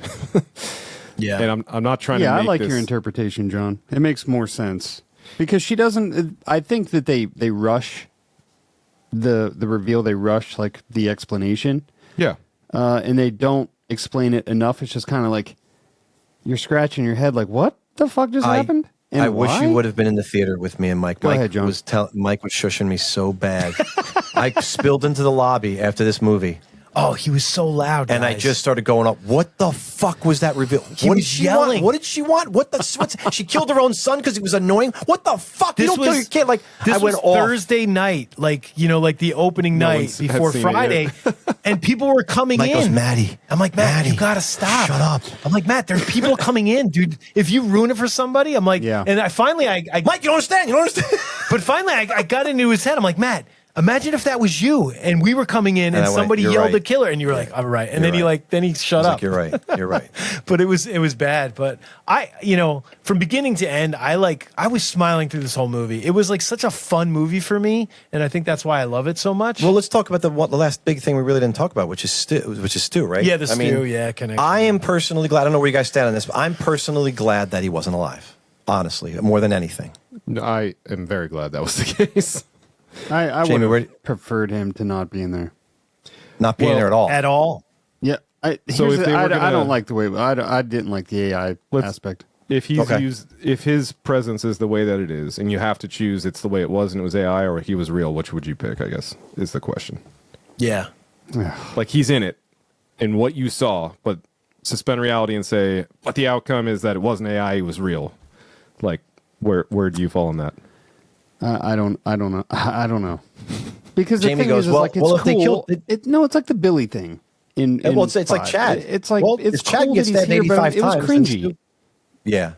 Well, do you guys know they shot an ending that Stu actually came back? It was a post-credit scene, and Stu was like walking down the street, and they tested it with audiences, and Right. the audiences hated it. Yeah, because in the background they have Fonzie on vacation jumping the shark in Hawaii or wherever they are. That's and they stopped and they said we can't fucking do this. The No, series yeah. dies right here if Sue actually comes back. And But it Kevin dies. Williamson said in an article that they actually shot it Wow. and they tested it. People hated it, so he took it out. But So listen to what we talked about in 5, 6, and 7. The Scream have an Act 3 problem. lately, All right, I mean let's think about that. yeah. Since Well- 2011, essentially, it's had for the last 15 years, it's had an Act 3 problem. I would say but it has. There's only it's like you're in a swimming pool that's only 5 by 5, and it's like, all right, how do we create something new in here?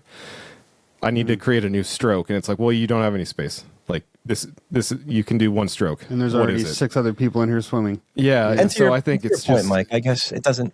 To Mike, he could still enjoy the movie so much, even though he didn't like the ending. I guess that says everything, right? No, It that's doesn't where ruin the movie. I'm with Mike. Like Mike, Yeah, I think we're in doesn't the ruin same the movie. spot on this. I mean, I agree And with it's that. Yeah. and I it's- do too. It's this movie in particular. You know what I mean? It's all the other elements of the movie like made me, even though the ending kind of sucked and like the reveal was kind of stupid. It didn't. I could let that go because the rest of the movie was so good, and we got Sydney You got back. the setting. You got Sydney's Sydney a and fighter. Gail, loved it. Yeah, Yeah, Gail was great. Gail Gail's was like great. show up where she fucking just smacks She the was truck great. into That Ghostface. entrance, That was so great, priceless. dude. Yeah. You know what? I would have wished two things. That the killer reveal would have tied back to the original somehow. And I know we've done it a couple times, so I don't know how that's possible, but I think Kevin Williamson could figure that out, find a way. But I wish the killers would have been those kids because those kids were such a great group of red herrings, and they set them all up like they were going to be red herrings, and then none of them were. And that kind of because we were that kind of pissed expecting me it. off. All right, yeah, I here- guess. But here, this yeah. feeds into my assessment of the end of this movie. So my understanding of this reveal is that particularly the neighbor, I think she wanted from Sydney what so many of us, not us, but the proverbial us, want from things that we love. Whether it's a new movie, a new album from a band that you love, you want version 1.1. You don't want version 9. Because version 9, you've changed dramatically. You're not the same person. You've had this arc, and you're now over here. And I think that the intent behind the reveal was like, I'm going to try and manifest the Sydney that we loved, right? I wanted to bring you, Sydney, back to a time where we all revered you. And Trap were you this, in your trauma, or whatever she was saying. trap you in your trauma. Exactly. So I think the intent, the meta-ness of this is like, we're now X number of movies into this franchise. People are constantly shitting on, like, the hate around this movie in general has been wildly I feel like largely people hate this movie, which is weird to me. Yeah. Yes. Yeah, it's true. And I think it's hinges to that, right? It's like I think it's like no we want the old Sydney, we want the thing that we've seen 100 times before. Yeah. And the point of the movie is like, well, you're not going to get that. Yeah. So good try. Yep. So to answer your question about do we have a third act problem? I wish we would have tied it back to the original. I think I do see a tie back to the original, and it's that, I guess. Okay. Yeah. I think the most Scream thing to do in Scream 8 would be actually to bring Stu back now. After all the dust is settled and everyone is hated on everything, the most meta thing you could possibly do is tease it, say, oh, it wasn't it, and now fucking Stu's back. Like, if they were going to, no, I'm not saying I would like that. I'm just saying that would be a very Scream thing to do. It would. Now that it's kind of, everyone got teased, and now they're like, oh, well, I guess that's not happening, and then bam, right? Yeah. Here it comes. I would accept that, honestly. You really would? I would. I really would. I'm such a fan of, the first movie, obviously, that it wouldn't bother me if they did and they figured out a way to make it work. I saw a stupefying interview with Anna Camp, speaking of that, where she said basically she didn't have a script for the end of the movie, and she said she had a very loose idea of what her explanation was supposed to be. And I was shocked. I'm sitting there going, she's basically saying that not that she didn't have a script, but she didn't have a lot to go on. Interesting. So if people are blaming the reveal, it was almost like she's explaining, well, if you hate it, don't blame me. Like, because there really wasn't a lot of story there, and there wasn't a lot for me to draw on. Wow. Meaning, I guess that maybe you should have put another scene or two in the movie of me, and possibly that would have gave her a little bit more backstory or a little bit more substance. That's she wouldn't have just I shown mean, up. I react the other way. She wasn't to it, hating though, on which it, is but- like, and I don't hate her. I actually really like her. I like her And- too. And X, you remember X? That was great. She's great in that movie. But like my reaction to that is like, well, if this was you ad-libbing and improving, then I think you're the one. You're Right. maybe you are the one You to blame. fucked up. Yeah. You steered the ship for a little while, girl. You crashed it right into the dock. What'd you guys think of Mark? His kill that? was, well, his Yeah, Mark kill is was awesome. is what's his name? Till he Ethan gets Embry? chatted. No. He's Sydney's husband. Oh, yeah. Who's not the Mark from Part 3, by the way. Joel McHale. Yeah, Joe different McHale, Mark. thank you. Yeah. Yes. Community Joe McHale. He's from Community. Exactly. Yep. Yeah. He looked, I don't know, weird. Jamie said to me straight up, he goes, "Look at that fucking turtleneck. He's the killer." That was a sentence he said to me. Oh, while we you were thought eating he was going to be the popcorn. killer, He Jamie? wasn't wearing a mock turtleneck. Well, I was like, what is this Mark switch up thing all about? Like that was sus to me. Well, it was sus And because what's his name didn't want to. But he didn't die. He didn't die either. He It didn't. would have been a great Yeah. death scene too. They had the plastic. No, it was they great. chatted him. Yeah. He Yeah, should have come died. on. Because They that did scene was chat him. awesome. But there was no reason to chat him. Honestly, just kill him. I agree. Newest trope. Get him out. Newest trope. Yeah. Baby. Maybe he's the killer in Scream 8. No one dies. Get him the fuck out. But yeah, no, he was fine. Because when I first saw his name attached, I was like, oh no. Yeah, I felt the same way, Jamie. But I like, he was legitimately like, if he walked in the room, they're like, all right, we just need you to be a dad. Yeah, he was fine. He was a dad. Yeah. Like, And he I know you- dadded the shit out of that. I know Tatum's Mike. awesome. She's a great actress. She is. I know Mike explained this to me, but I don't know why Dewey's in the end of the other than just to see his face. I don't know. I just don't know. Like I love seeing Roman. I love that Scott Foley came back, and I love seeing Roman's face. Yeah, and I this almost is forgot that happened. I don't know why that. I still don't know why the Dewey's This there. is the It's- type of that's stuff that kind of I think bothers as the me. fans wanted it because they were so upset about his death that they needed to see him. You one know more how I time. feel about fan service, Mike. I a little know. bit, a little bit too much jerking off from me, and I don't know, man. I don't know if they I need- agree. Like if you just did the killers, that would have been great. But like, why Dewey? Why Dewey? Yeah.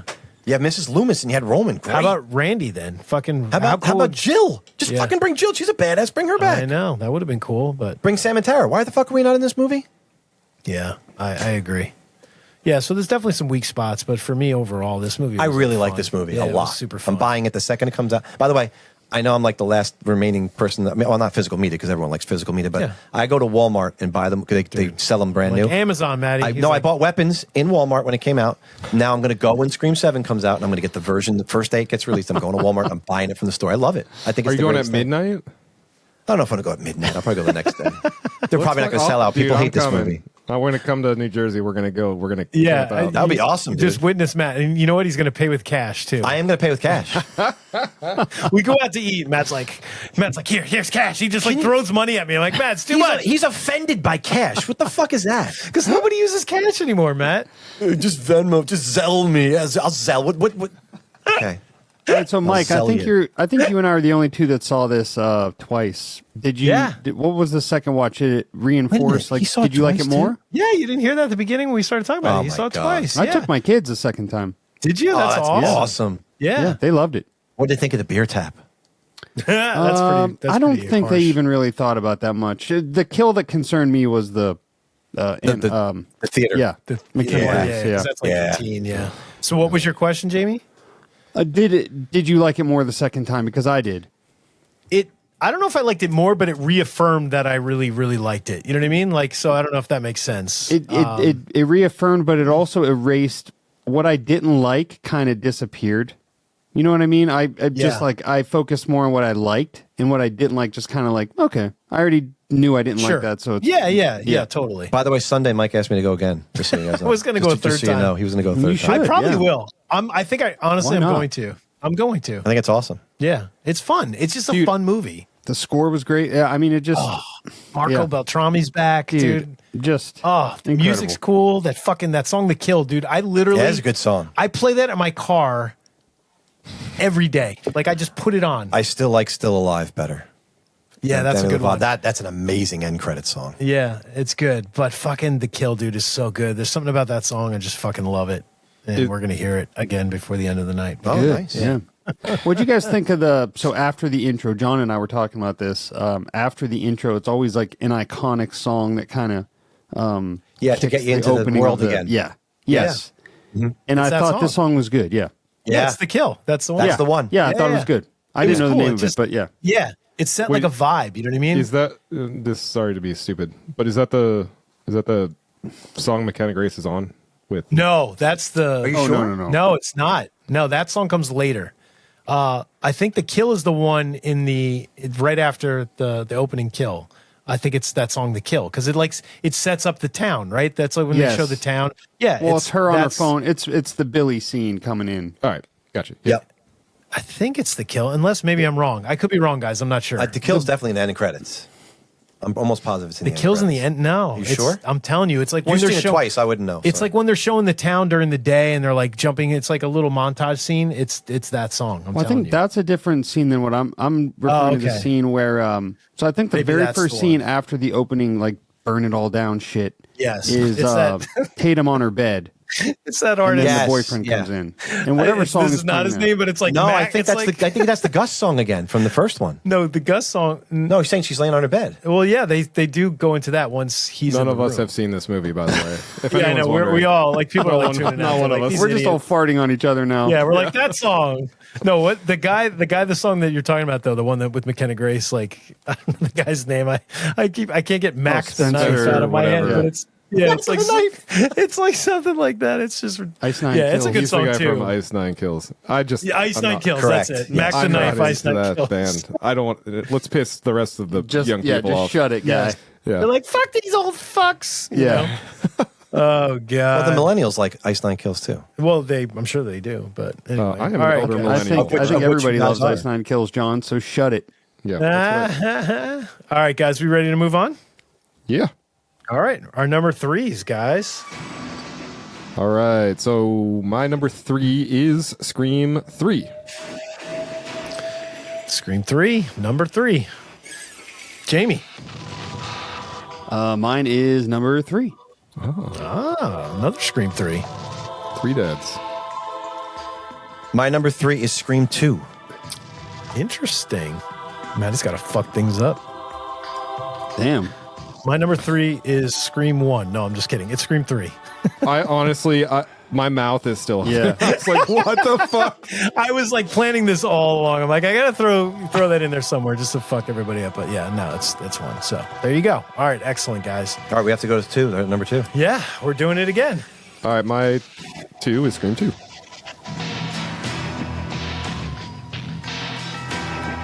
James. Oh, my number 2 is Scream 2. This is going to be fucking My number 2 is boring. Scream 3. Okay.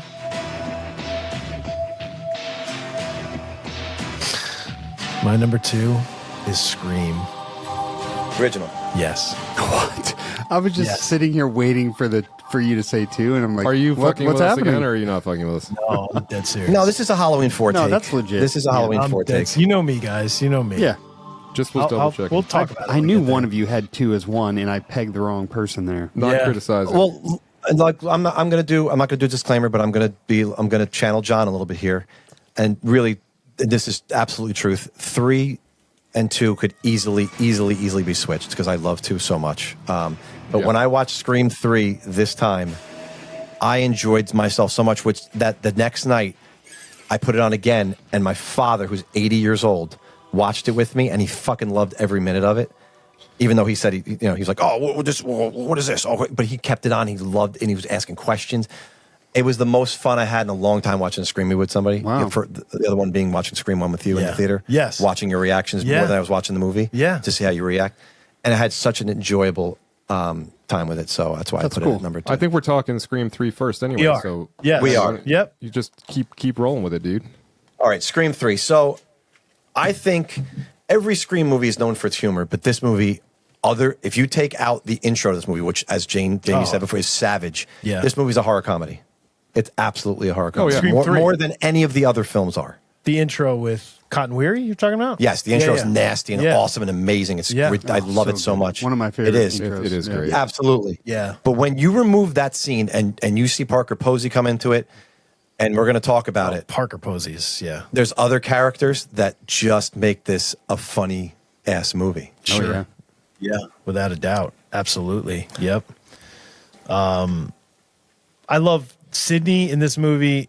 You know, her progression of her, like the way they've written her from Scream 1 to this movie is like perfect, I feel like. You know what I mean? It's Yeah. like, you know, the trauma that she's feeling and But she's not shooting like dummies' faces off of shotguns and shit. Right? no, she's not Yeah. Jamie Lee Curtis or anything. But She's not. She doesn't have department store mannequins that she's got propped up on her property, holes blown into their faces. but you can feel Yeah, the there's none of progression that. of like fighter Sydney for sure. You Yes. know what I mean? Yeah. Yeah. It's I love her definitely- exclusive residence with the God, gated property. and it's Yeah, she's so hiding. haunting up the there. though. ground fog.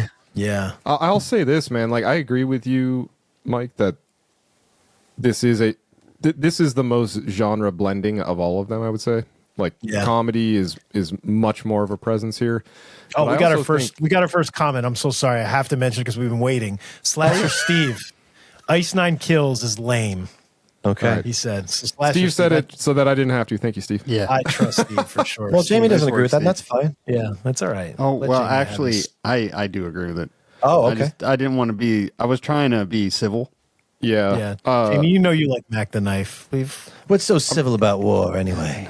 And Steve, Guns correct me N' if I'm wrong, but I'm pretty sure you and I were reference, Matty. bonding over 12 Tribes. Please correct me if that's incorrect, but I still 12 Tribes is one of my favorite bands. There you that go. Midwest Pandemic album I absolutely love, so I'm with Steve on the music choices.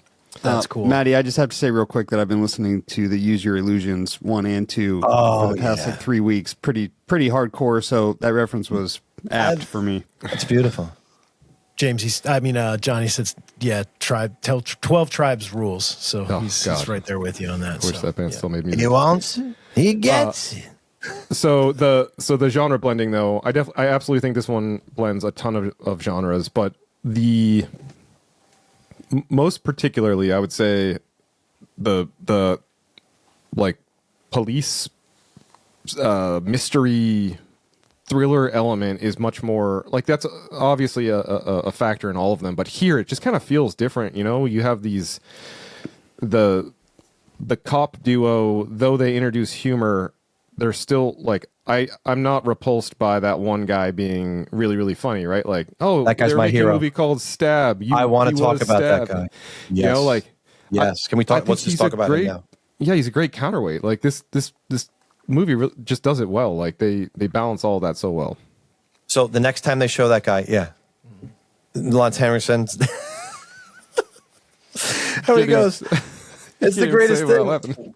Well, he's on a set, right? And he's like, well, you don't think that he had anything to do with this? And then John's right. He's like, he made a movie called Stab. He was stabbed. Yeah. Just the way he says it. But then the next time they find the next Maureen thing, he goes, 10 more of these and we have a calendar. Yeah. I was like, you fucking guys killing me. And then when they're on the set and they're driving, he goes, fucking aliens.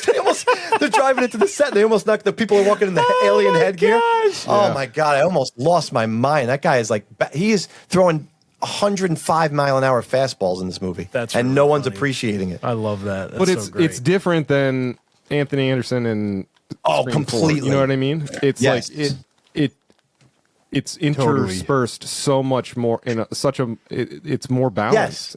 And it He doesn't tells feel, Roman, like, weird. this is the scene where you come with us. Yeah, this is the scene where you come with us. Yeah. Yeah, that guy's great. He's talking to him like he's like a kindergartner. I It's fucking great. love it so much. Oh, man. that guy's funny. Yeah, that guy doesn't, he's like the Joel of, Oh, Scream he 2. is absolutely gold in this movie. Yeah, he's really good. So this is the movie Stu was supposed to come back in, right? Yeah. Originally? I think so. Yes. Yeah. Yeah, okay. Uh-huh. And it was supposed to be like the high school stab club, and he was training them or something, Yes, like some kind that of was weird. the original concept for Scream 3. Yep. But let's talk about the beginning because Jamie Almost talked like about the how great cult of Scream, kind of. the cult of Scream. Yeah, which is Yeah. kind of like Kevin Williamson did that show, The Following, which was that Yes. concept. And the Exactly. indie show. Yep. Exactly. That's Yes. what he turned that Oh, with into. Kevin Bacon. We were just talking Yeah. about that. Yep. So Cotton is amazing in this movie. In the beginning of this movie, Yeah, he's great. Yeah. He's got his show. You know what I mean? He's got his 100% fame. Cotton. Everybody likes him again. 110%. dude. And using the Creed song when Christine's being stalked, Dude. but to do but they used the thrashy, like almost mosh part in the beginning, the instrumental breakdowns, like. But they used the best part. They cut Scott Stapp out, and they just used that power part in the beginning. yeah. By the way, I need to talk about. Wait, do Scott Stapp again? Do that again. I can't. So good. You have to do all the rest of your picks in that voice the rest of the night. Every time I watch that movie, I'm like, do I like Creed? I kind of do. Honestly, that song's fucking cool as hell. I mean, the It's new on my metal. playlist for sure. I mean, he's singing about God apparently because he always does. They're It's a religious. great Yeah. playlist. Well, yeah, I think there was a religious aspect. The So new Christine metal in this movie, soundtrack, though, right? Man. Christine in this movie clearly says when she gets the call from Ghostface, Okay, Cotton, you know I don't like your stab games. What the fuck I are they want to doing? know what the games hell they're she's playing. talking about. Yeah, what? Is this a kink thing where does Cotton like make her put the mask on? Does he rail her like she's dressed with Ghostface? I want to know what's going on here. What's your favorite dildo? What's your favorite hairy movie? Oh, jeez. Jesus. Either that or like, yeah, I don't. But then that's Ghostface. a good question. Yeah. I was just, trying when he channels Cotton's voice when she traps herself in his office, whatever, and she goes, "I was just trying, to take the game to the next level." What? Your stab game to the next level? Yeah. She just said, she goes, "The game. What are you talking about? You just fucking mentioned the game." Yeah, Christine. exactly. Yeah. Now you don't know what game he's talking Right. about. Now you're what- confused? What's Yeah. going on? I'm very confused in this scene because Christine, maybe in her fear, she's forgotten that she literally 3 seconds ago, I just mentioned the stab game. Yeah. And she doesn't like when he plays it. But this voice changer was kind of a cool thing, right? It was a cool thing. It doesn't really make sense for the time that this movie was made. There was It's no a loophole. technology. Yeah. I don't even know if it or a plot makes hole. sense now.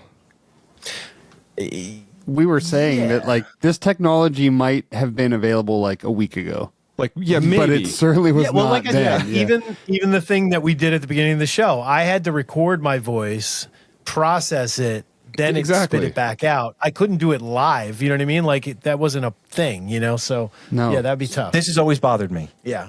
Right before he's on top of Cotton, he's just about to do the kill thing. He takes the voice chain. There's some voice. I have no idea who it is. Oh, Do interesting. you know this? Right before he kills him, right before it goes to the Scream 3 credit sequence, he does the thing, but then he takes it away, and it's some voice that's not even. It's nobody's voice. Interesting. Where I don't know where it comes from. I have no idea. I'm so. What's he puzzled. say? Yeah, I'll have to rewatch that. I'm Yeah, not what sure is- what he what's says. the Whatever line? the last line is before he kills him. Oh, before I think he says you lose. maybe. the game, he keeps talking Why would about they use game. that? Yes. Why would? Yeah, why I would think use that's that like voice? the last line he has. You know what? It's because it's Christine under the mask, and she's like, "Now we're gonna fuck." I can't believe we're Scream 3. We're finally talking about this, and you got dildos flying around. The Well, room. hey, man, I'm just saying they got some kind of You're stab smacking me in the games. face with your giant dildo. What do you do with the dildo? Oh you stab it. So, what do you now? We talked about ghosts It's before. like a We talked scary about Billy, movie 6. right? Yeah, that's it. What's your take on Sydney's mother coming back? Oh, It's dude, very those are the Nightmare on scariest- Elm Street, isn't Those it? Don't two you think scenes, it's? Oh, in the house it is. For those sure. are the scare. First off, my picture window in my living room looks exactly like that fucking one. Jamie, does it not? Dude. And okay, so I saw this one in the theater. It came out in what, 99? Yeah, 2000, yeah. 2000. Yeah, 2000. All right. So I was 13, 14 years old. And then when it came out on video, I remember watching, all my friends are over, and my best friend at the time, I remember he's like, "Oh my God, dude, that window, it's the same thing." And I was like, "I know." And even to this day now, sometimes I look out there and I'm just waiting for Maureen. But Yeah. that scene is scary as hell. And then the body is. bag scene, Yeah, I think that's that might so be the bad. scariest scene in this entire franchise. Yeah, that is the bold statement I made. That's the greatest set piece in any Scream film. It's a perfect, It's so perfect set piece. And as we're going to find out, I mean, you want to talk about I'll wait. the significance of it? You want to talk about it later? I'll wait. Yeah, a little bit. Maddie, my bold take was scariest. The scene in that house is scarier than any scene in Stu's house in part 1. So we're on the same See, page that's there. true. See, Yeah. because it's essentially Tina from Nightmare on Elm Street. Talk about the Nightmare on Elm Yeah. Street callbacks again, right? It's Tina. Yep. Yeah. Yeah, and they even When use the Nancy body sees- bag in the original Nightmare on Elm Street in the hallway. Mm-hmm. Steal your hall They pass or even whatever do. she says. Yes. Yes, Fuck exactly. your pants. Yeah. Yeah. Yeah. It's great. Parker Posey is so funny in this. We're talking about the dude. comedic elements. When she jumps into The guy's arms. Yeah, Steven Stone's arms. It's Come on, it's a comedy. It's literally brilliant. that's proof It's so right there. Brilliant. Yeah, Yes. it's so good. And Scott Foley at the end, you know what I mean? With his Roman Bridgers like lines and just the fucking, just the way he's delivering his lines, I think is brilliant. Jenny McCarthy does a little memorable little thing that she does. Kind of She does, yeah. shower's been done for. Hello, Vertigo. Speaking of Vertigo, we talked about it before a couple of times. Now it actually comes up in the movie Yep. in dialogue. I mean, that's a fantastic scene, too. That whole Oh, scene. great is scene. great. Yeah. The way he comes out from behind all the other Scream costumes that are sitting there, kind of comes out. And you see the close up of his foot coming off the thing, and then Dude, that's it's one of really, the really coolest. Yeah. yeah, it is. They also make it Yeah. where like you almost are ready for her to die because she's so grating in that scene. To your point, Yeah. Maddie. yeah. Yeah. I love it's when crazy. when the head breaks Was off there the head. another script change? Has there been another Yeah. goddamn rewrite? Yeah, another goddamn rewrite. Yeah. She That's a breaks bit- his award. That's a bizarre scene, though. Because she's talking to she's talking to Roman, but she's not really talking to Roman, right? Yeah. Well, yeah. Yeah. But That has to be the only time that they almost you're tell you actually talking to the killer. beforehand. Oh well, Roman, but the Ghostface reveals himself, but he's disguising himself as Roman. So essentially, it's telling you a little bit of like, hey, here I'm giving you this if you find it. Yep. In time. Yep. You know, Man. it's kind of interesting. I never really thought of that fact. But Yeah. Roman's response, by the way, before the cops like, this is the scene where you come with us. Where he's Yeah. like, and to boot, I think I'm the next victim. And he pulls up the thing. He's like, you don't think this is a sign? And it's the fucking trophy. Oh, and it's head's the off of trophy. it. Yeah, with the head. Yeah, the head fell off. That's great. Yeah. I mean, That's just brilliant. like those little quips, like Yes. Yeah. it's just filled with those. Like every turn, it's just Well, like these like really we talked smart about little- before, fucking Kevin Smith and fucking Jay and Silent Bob are in this movie. Yeah. Like, how could you take the movie that seriously if those two idiots are? But then, so John mentioned the house. It's the most poetic thing probably in the whole entire series. And the way I say, and then Jamie kind of piggybacked on that. Because if you think about it, she's in her own house, the place that she's most familiar with. But now where she is in her life, she is essentially a stranger in her own fucking house. And that, if Yeah. you think about the depth of that moment for her, it's brilliant. There's just a brilliant, there's a high literary quality to almost having her show up and be a stranger in the place where she should know the most and be the most comfortable. Is absolutely her trapped nightmare. I think that's genius. yeah, it's Who pretty wrote smart. this one? This is Aaron Kruger. Aaron Kruger. Yeah. Yeah. With a treatment by Kevin Williamson, though. So Kevin Williamson gave him his treatment, and he sort of wrote the script based on. Is his name really treatment, so- Aaron Kruger? Yeah. He had to come in Aaron and do Kruger. some rewrite. Yeah. H-R-E-N, I think is how you spell his Yeah, name. isn't that funny? Yeah, it's bizarre. He's the guy that wrote like Top Gun Maverick and And he wrote that movie Yeah. with Yeah. Reindeer Games with Ben Affleck, went from the Yeah. late 90s, whenever that was. Yeah, he's a good writer. That's he wrote a some great bangers. movie. Yeah. Yeah. He wrote that F1 movie with Brad Pitt. Oh, that's right, he did. Yeah. Oh, He co-wrote that. Yeah, I think he that's is on a that fucking movie. great movie You're right. too. Yeah, it's awesome. Guys, we got to talk about something though, because we know we were all told that Roman. This is supposedly the only Scream with one killer, right? Roman Bridger. Correct. Yeah. So he was the sole mastermind, supposedly, of the murders in Scream 3. But if you look closely, the movie is full of contradictions. And today, fellas, I'm going to prove that Roman didn't do this alone. And I have proof at the end that's going to blow your mind. You ready? So fact number one, Angelina was originally written as the second killer. And I know you guys know that because I gave you the script that we're going to read on our Patreon episode shortly after this. But this is the biggest clue of all. Early scripts reveal Angelina Tyler was Roman's partner. They were like dating. They kept her suspicious scenes even after cutting the reveal. So like her scenes weren't changed at all in the film. Like they didn't go back and reshoot Right. her reactions or anything. All that stuff was the same. Going forward, they just took out the fact of the reveal. Like the at end. bathroom scene when Sydney sees her before she walks on the set, all that Yep, stuff. Yeah. all that stuff. What a great the stuff. fucking scene, by She was the way. supposed to Yeah. be changing Yeah. into that, right? Like that was like she wasn't Well- stealing stuff. She was supposed to be. Yeah. Well, here we go. So right, Sorry. Right. Yeah, sorry to No, jump you're no, right. it's all on good. you. No, you're right. Yeah. Her behavior like is all the same, basically. All right. So fact number two, Angelina anticipates the explosion at Jennifer's house. You remember this scene? Mm-hmm. So if you watch this Yeah. again, guys, and I want you to, Oh, she stumbles down the hill, you mean? during the script Yeah. reading scene, Ghostface triggers the house explosion, even though it looks like what's his name lit the match and went off. It's fucking impossible. I don't think that would really happen. But just talking Angelina, about that? if you look at that last thing, they're all outside. Angelina breaks away and runs in a different direction before the blast happens. Go Yeah, watch you don't it again. see her on and the you will porch see it. there. Yeah. Right. Well, you see her and she takes off before anyone else reacts. Right. Yeah. So that's pretty huge, okay? Fact number three, Angelina constantly disappears before attacks. Think about it. Before Tyson's chase, she's gone, nowhere to be found. Before Gail and Jennifer enter the secret passageway in the house, she's nowhere to be found. And during pretty much the whole mansion sequence, she runs away and she's not with any of the members of the group, okay? So every time Ghostface appears, she's gone, okay? And you do see her laying at the bottom of the stairs and being dragged, but it's so vague. There's right? no, Yeah. it's off screen. Yes. You don't see a stab. You don't see Right. anything. Yep. And to go back to, what's her name? To Sarah Darling's kill. The original, there's a scene where Roman Bridger is on the roof calling Sarah in the office. So who That's the Jenny fuck? McCarthy, you mean? Jenny Right? McCarthy. Yeah. Who the fuck is in the studio in the Ghostface mask in all those groups? I'll tell you who. Angelina. So they had to cut the scene of Roman on the roof. They Right? cut it out. Yeah. They cut it out.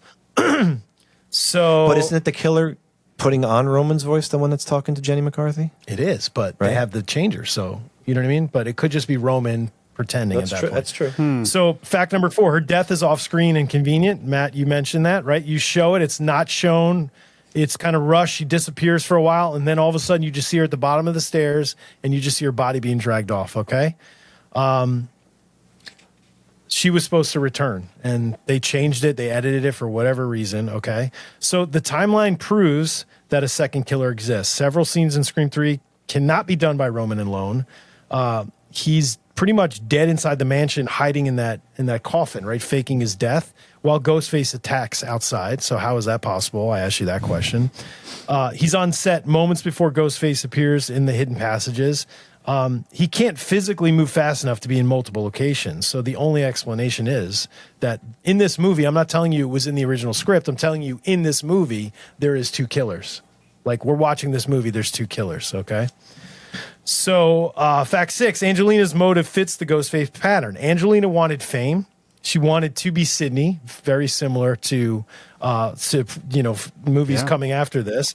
And she wanted to escape her past, okay? Her guilt, her panic, and lies are consistent with other secondary killers like Stu, Mickey, and Jill. So this is the biggest one yet. And I'm going to ask Matt to look at this, and I'm going to pull something on screen so you guys can see. Do you guys own this box set? No. No. You don't? Do you know it? No, I It's didn't the even know Scream that collection. existed. It's I've the never Ultimate seen Scream that. Collection. It's 1 through 3. It's a DVD box set. I highly recommend it. It's really cool. It's DVD, so it's not Blu-ray. But it came with this booklet, okay? And I'm going to ask Matt to go through this booklet. The coolest thing about this booklet is it has all 3 movies, right? So there's a little passage about each movie. But at the end of each passage, there is an RIP Scream cast members for each movie. Matt, look at Scream 1. Does this check out with Scream 1? Do you see? Go ahead, call everybody out. So, yep. Maureen, Steven, the guy, Casey's boyfriend, Casey, Yep. Principal Himbry, Tatum, Kenny, the cameraman, Stu, and Billy. Okay. So flip over to you get to Scream 2 and check out, make sure that one checks out. So for we you. got Omar Epps, we got Phil, man, we got Maureen Jada Pinkett, we have CC, got RIP CC, Randy, No. Officer Andrews, and what the hell's his name? Richards? Officer Richards. Yep. Haley, of course. Derek, Mickey, Hello, And- Derek. Debbie Salt. All right. So we're going to go to Scream 3. I'm going to pull it up now, guys. You guys look at it as Matt's looking at it. Matt, read who's on there. Scream 3. Christine, Cotton Weary, Sarah Darling, Jenna McCarthy, Stone, Patrick Warburton, Tom, who plays the good-looking guy who plays, I guess, the cop Dewey in the Stab movies. Yep. The Stab movie. Tyson, Jennifer, John Milton, and Roman Bridger. John and Jamie. Who is there you go. missing? Who is missing from this RIP list? Yeah, she's missing. Steven Stone doesn't work for yo. But seriously, she's not on here. That's wild. This is Dude, wild. that is Isn't that wild. wild? Yeah. So That's I'm gonna- mind-blowing. That's mind-blowing. I'm going to put this out to you guys. I love Scream 3 even more now, knowing I can watch it back and know that Angelina is alive and got away somehow. I don't know how it's possible, but I believe it. I really do. I believe this, and I want to believe it because it makes more sense to me now that there's 2 killers, and I think it's cooler. And who knows? Maybe Angelina will come back and Scream 8. Like, This is the anti-Sixth There we go. Sense. You know, now you know she's alive, and you know that David Dunn in Sixth Sense is dead. Right. So it's like the anti-Sixth Sense. Yeah. So like, I who read knows? something about this as well. And the last time I watched Scream 3, Mike, to your point here, I went into it with that in my mind, and I was probably annoying the shit out of my wife because I kept Yeah. pointing all this out to her. Right. And it makes so much sense when you watch it back knowing this. It makes so Yeah. much fucking sense. You know, My and Mike sister- showed me that DVD thing, and he said, "Maddie, I have the killers in here listed, and she's not on." I was like, "What?" Yeah, I like my blood froze. I'm like, "You got to be kidding me!" Yeah, no, that's insane. Yeah, it's pretty nuts, right? Isn't that cool? Yeah. Who My knows? sister Who knows? texted me while Jamie was doing this and said, "Your brother-in-law's a flat earther now." Wait, what? Angelina's the killer. No, I'm just joking. Oh, because of the Angelina thing. By the way, the sibling fight, Roman and Sydney, is amazing. Oh, God. It's The so emotional good. stakes are through the roof, though. When he shoots her like 5 times, like you're like, Yeah. holy crap! Other than one, Doc Martin shots, kicks to the face. Like this is hardcore. this is stuff. the best third act. Other than the It first really one. is. Absolutely It really agree. is. Absolutely agree. I disagree. Oh, okay. Okay. Yeah. I agree. I think it's great. I agree. No, I love that You know you what? guys love it. I do not like it. You like the one from No, Scream and that's 7. fine. That's right. So Scream Well, there are 1, people- Yeah. Scream Scream- 7. there are people Scream that think 7 this- is the pinnacle. And then, No, people of the think that spear. there are people that think this cheapens the original movie. it's Based not on even the that. It explanation. drags the fuck out. Oh, I love it. Come You don't on, think man. you don't think 2 drags out? 2 is like 25 minutes Oh, I don't know. I love with to. Mickey and Mrs. Oh, it's so long. I love to. Yeah, maybe Oh, it I is love long, it, but I love it. Wait a minute, I love it too. I'm not saying I don't love it. I'm saying it's no longer than. Yeah, but it differentiates. This is like you and me for fucking 78 minutes, just back And I and love forth. it. I shoot you, you shoot me, I shoot you. Well, guess what? Bulletproof vest. Yeah. Yeah, I know. I know. Should we move to Scream 2? No, because this is No, my let's favorite. keep- Scream let's- 3 is my let's- favorite ending in the whole Yeah. franchise. It's mine, My too. favorite ending. The door open, and she doesn't go and she looks at it, and she doesn't set the alarm. The door's open, and she just walks away. I think I really do. I think it's amazing. I think it's an incredible ending. You know what my favorite part of the ending of this You don't movie like is? the ending of this movie? No. How about when Patrick Dempsey's You don't? like, hey, we're watching It's a not that movie. I hate Let's the go in ending. the other room. Certainly not my Dude, favorite, no. No, That's like my the favorite. ending, the very, very end part. Are you good with that or no? What do you mean Like by the very, Sydney- very when end? Sydney's in her back at you her were house. reacting to his. What But he if you just said- think what back to Maddie just said 2000, about- they were putting. Oh, this you're is the talking end. about at the back at the house. Yeah. Yeah, that's good. Yeah. Yeah. Yeah, but I talked about this with Mike too. The way that Jamie, via videotape, that the sister on the set shows him that you get Randy here, right? You get the videotape of him talking about the trilogy, right? Yeah. This is the perfect ending because it's Jedi, right? You have the big giant third act reveal. You have it's the end of something, like very concretely the end of something. So it's this beautiful end where she can now rest that Ghostface isn't going to come. Like she doesn't have to lock up the door. She doesn't have to close Yeah. it. Fuck it. I feel safe. Like it gives you some semblance of an ending, which in 2000 they didn't know what they were going to do at this point. I mean, yeah, they make money, you make them, but look, it took fucking 11 years for the next one to come out after this. So Right. certainly this took a long sabbatical after this. Yeah. Why So, did all I these don't know. people drive 6 hours to the country, wherever the fuck? Yeah. Mark's there. Fucking Detective Mark is. It's like what? What are all these people that's doing? the Got a part that I couple was dying. Like, watch him when he's like, Hillcrest Academy? They all grew up at the Hillcrest no, Academy. watch when Patrick Dempsey, like, go watch again at the end. He's like, hey, I got some popcorn. You want to go watch a movie? And he just Yeah. almost like in my head, I imagine him like not turning around and walking. He like backs out like very strangely, like he backs out of frame. It's like kind of weird. It's very creepy and strange. Almost like you're going to think he's going to come around the corner like with the ghost. Like he's a mask. robot? Be like, I was the killer. Ah! I Like, think it's what they very were strange. doing there, Mike, was like, yeah, we red herringed him, but he's just fucking weird. We just Yeah, want to remind he's- you one last time that he's just Well, weird. he's been hanging out with that other fucking partner of. Oh no, it's not him. Yeah, what is it? It's his Yeah. partner. Yeah. that's Yeah, right. it He's is got his. that fucking partner. Yeah. Watch the fucking aliens. Yeah, and that guy doesn't die, right? He just disappears. That guy does Yeah. not die. Yeah, that guy he's- should be the killer. He should come back. Nobody would know. I who actually he is, read unfortunately. that there was an iteration where he was one of the killers, Yeah. Really? Cool. Yeah. That's cool. I like That would be interesting. That would be interesting. or that he helped or something. Yeah. So to your point, I do like that part where she leaves the door unlocked. Like I can now put this to rest. Like I'm good to go. Yeah, I do like that. No, you can disagree. Listen, this is all about that you know, I was still thinking with the Roman bullshit. Yeah. yeah.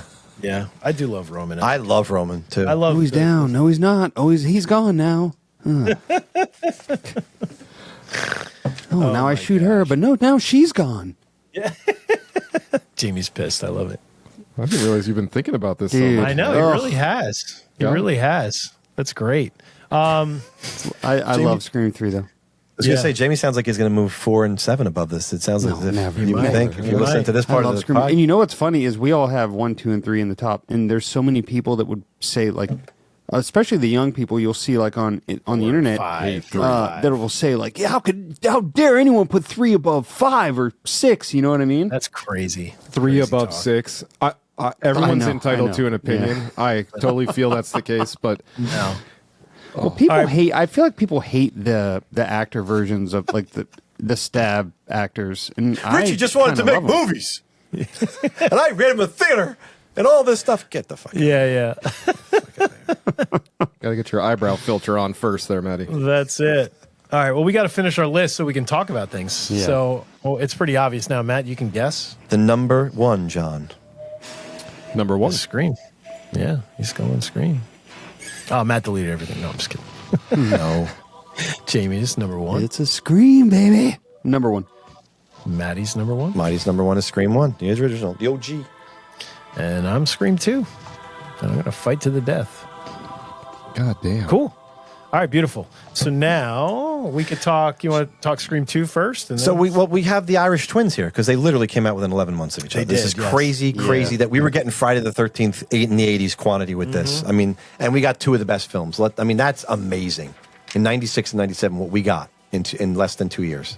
I think I saw something that they were two of the biggest blockbuster hits of 1997 because to your guys' point that Scream made most of its money in 97 because it came out so late in 96.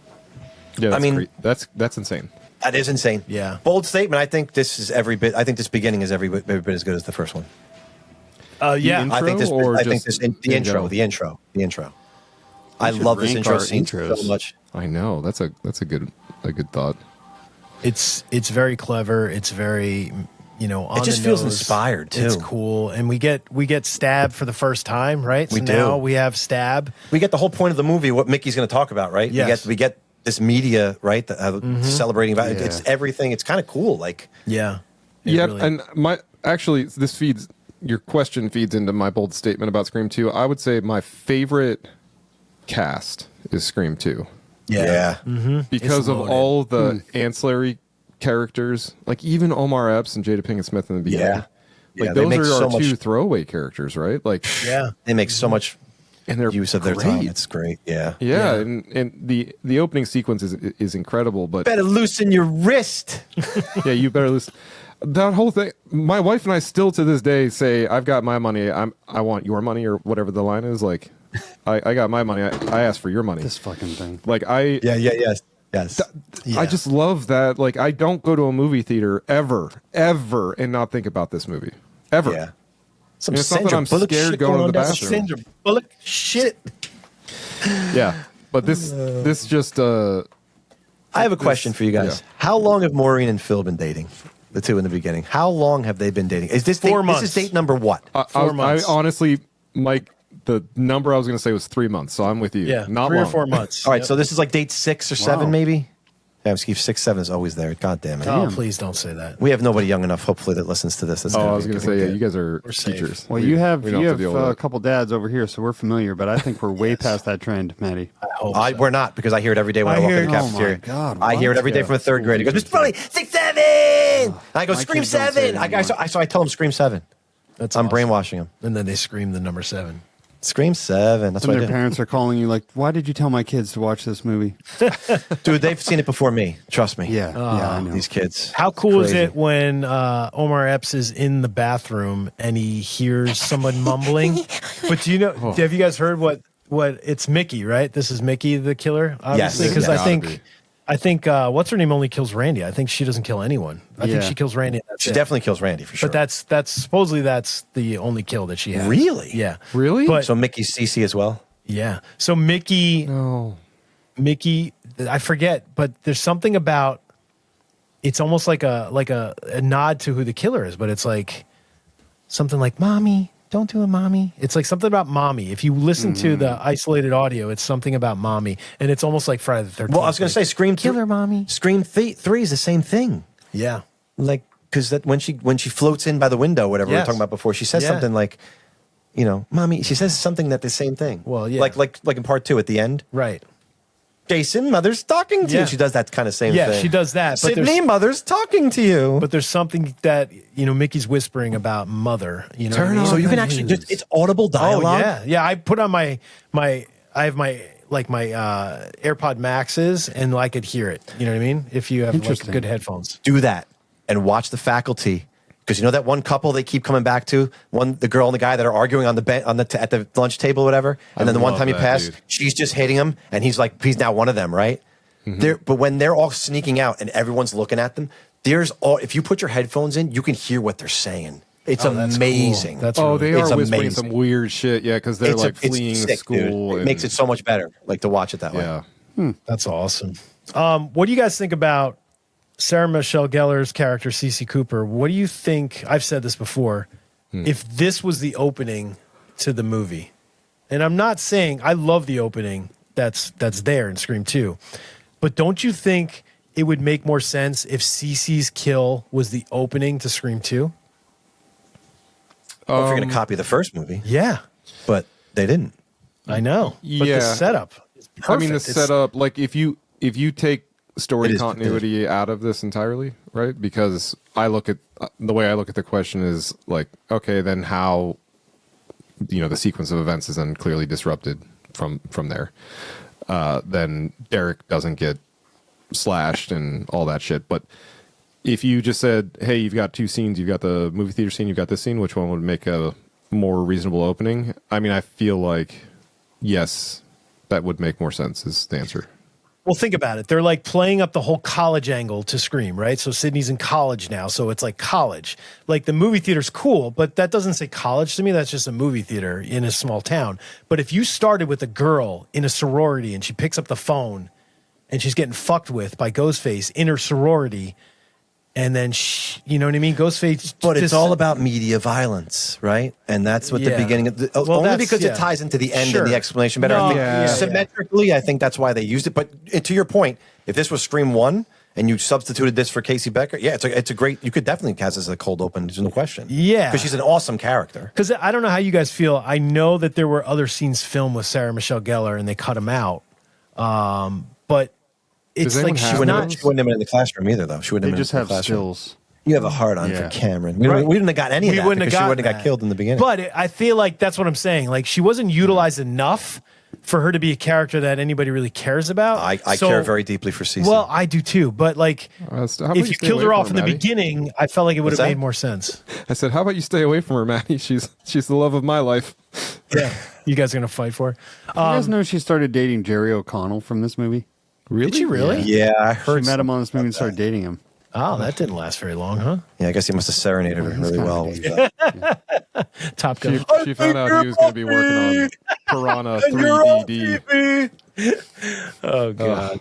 That's great.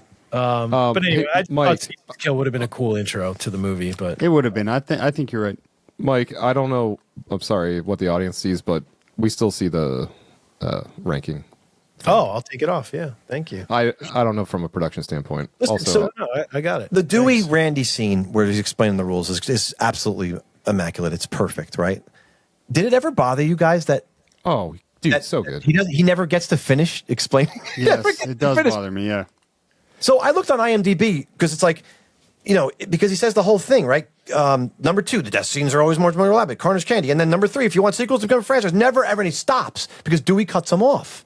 And it's that would have been some good information. Never ever assume the killer is dead is what IMDb says. It actually completes the phrase for you. Oh, wow. So I don't know, but that always bothered me. I'm like, what the fuck is it? What? You Yeah. don't finish the rules, dude. Right, But that's kind of cool because he doesn't know the last one. And he dies, right? Isn't that kind of cool? That in a is way, cool. it's like a symbol almost. It's symbolic. It's just like you don't know Halloween the rest of the rules. when the groundskeeper is telling the story to Loomis while they're going to the grave.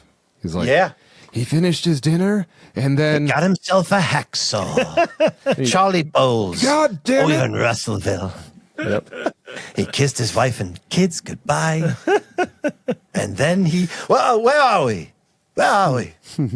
I love that scene where Dewey and Randy though are in the little coffee shop area, ice cream place in the college. That scene is great though when they're it's like kind a of little talking about who the Dippin' killers Dots are.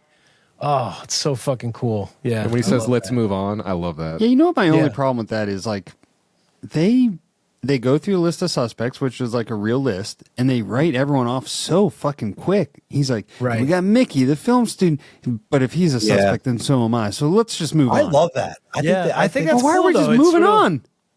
They really don't get much accomplished in there, that's for sure. Yeah, they get nothing. They don't, and I think that's the point. You know? Yeah. You were on it. I think it's the point. Yeah, because they're fucking with us. You know what I mean? They're just like, Yeah. just when you think we're And gonna also disagree with you. Kevin Williamson just stroking it, going, and we're like, oh, please give us more. Like, I want more of that. So these two characters are amazing, and I want more of this dialogue, like them talking about shit. Like, it's just so cool. Dewey eating the ice cream. I love that. Oh, I love it. He loves ice cream. Man. Part 1, part 2. Yeah. Does he eat ice cream in 3? I don't think he does. By the way, I love the way the Lemon same way squares in 4. Lemon squares. The same way that Jamie Lee Curtis is in the classroom, and they talk about about fate, right? Yeah. Fate never changes. It's like Bueller part 6. Yeah. Part 5. But then David Warner, the theater director, says, none of us can avoid our fate, but as an artist, we can face it and fight it. Right? He's basically talking about Sydney in real life, not Sydney, what she needs to access in order to play Cassandra, whatever the fuck her name is in this production. Yeah. Yeah. So it's kind of cool how they plant purposeful little bits of dialogue in there that kind of foreshadow what's going to happen. I always like that kind of stuff. No, it's really cool. And I like how they try and weave that back in Scream 7 a little bit. The like, oh, you did theater? I didn't realize that. And they have some pretty meaningful dialogue. I think that is a couple blocks away from what you were just quoting there, Maddie. Yeah. Here's another thing I noticed. Derek in this movie, when he goes in the back of the house, he gets his arm slashed, right? Yes. Tara also is Derek. Let me ask you a question: was Derek an original killer? He was. See, I have a theory about this that the real killers always get slashed in their fucking arm by Ghostface. Like it's like in 3 or 4 of the Jill movies. does too. Jill does too. Mm-hmm. Completely, almost identical to Derek. So when I saw this, I wanted to ask you because I didn't actually look this up. Yeah, so Derek he was an was. original. Yeah. See, this makes sense. It was originally Derek and Haley, Sydney's roommate. Haley? Yeah. No, I Those wouldn't. two. Yeah. Derek, I would have dug, but I don't know about Haley. I don't know what the reason was, but they were the killers, the original killers. Yeah, and they had Interesting. that's when like the script leak happened and like they had to change, like they had multiple like versions of scripts. Yeah. Okay. Yeah, but I don't know. fucked It's up. just weird. You got to next time you rewatch, just see how many people get slashed in the arm that actually turned out to be one of the ghost Yeah, faces. That's interesting. That's interesting. Interesting.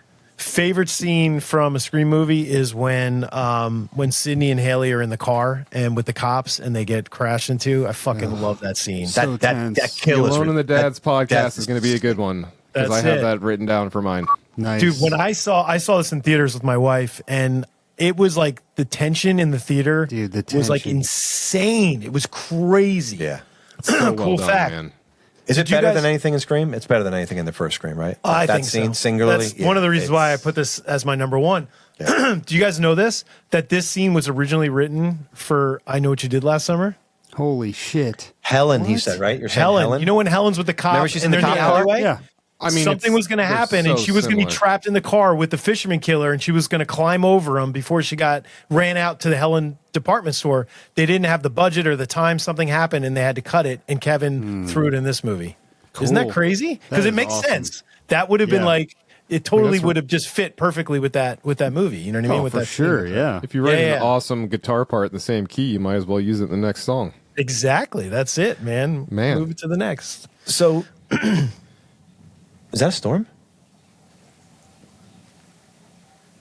We're getting one. Yeah.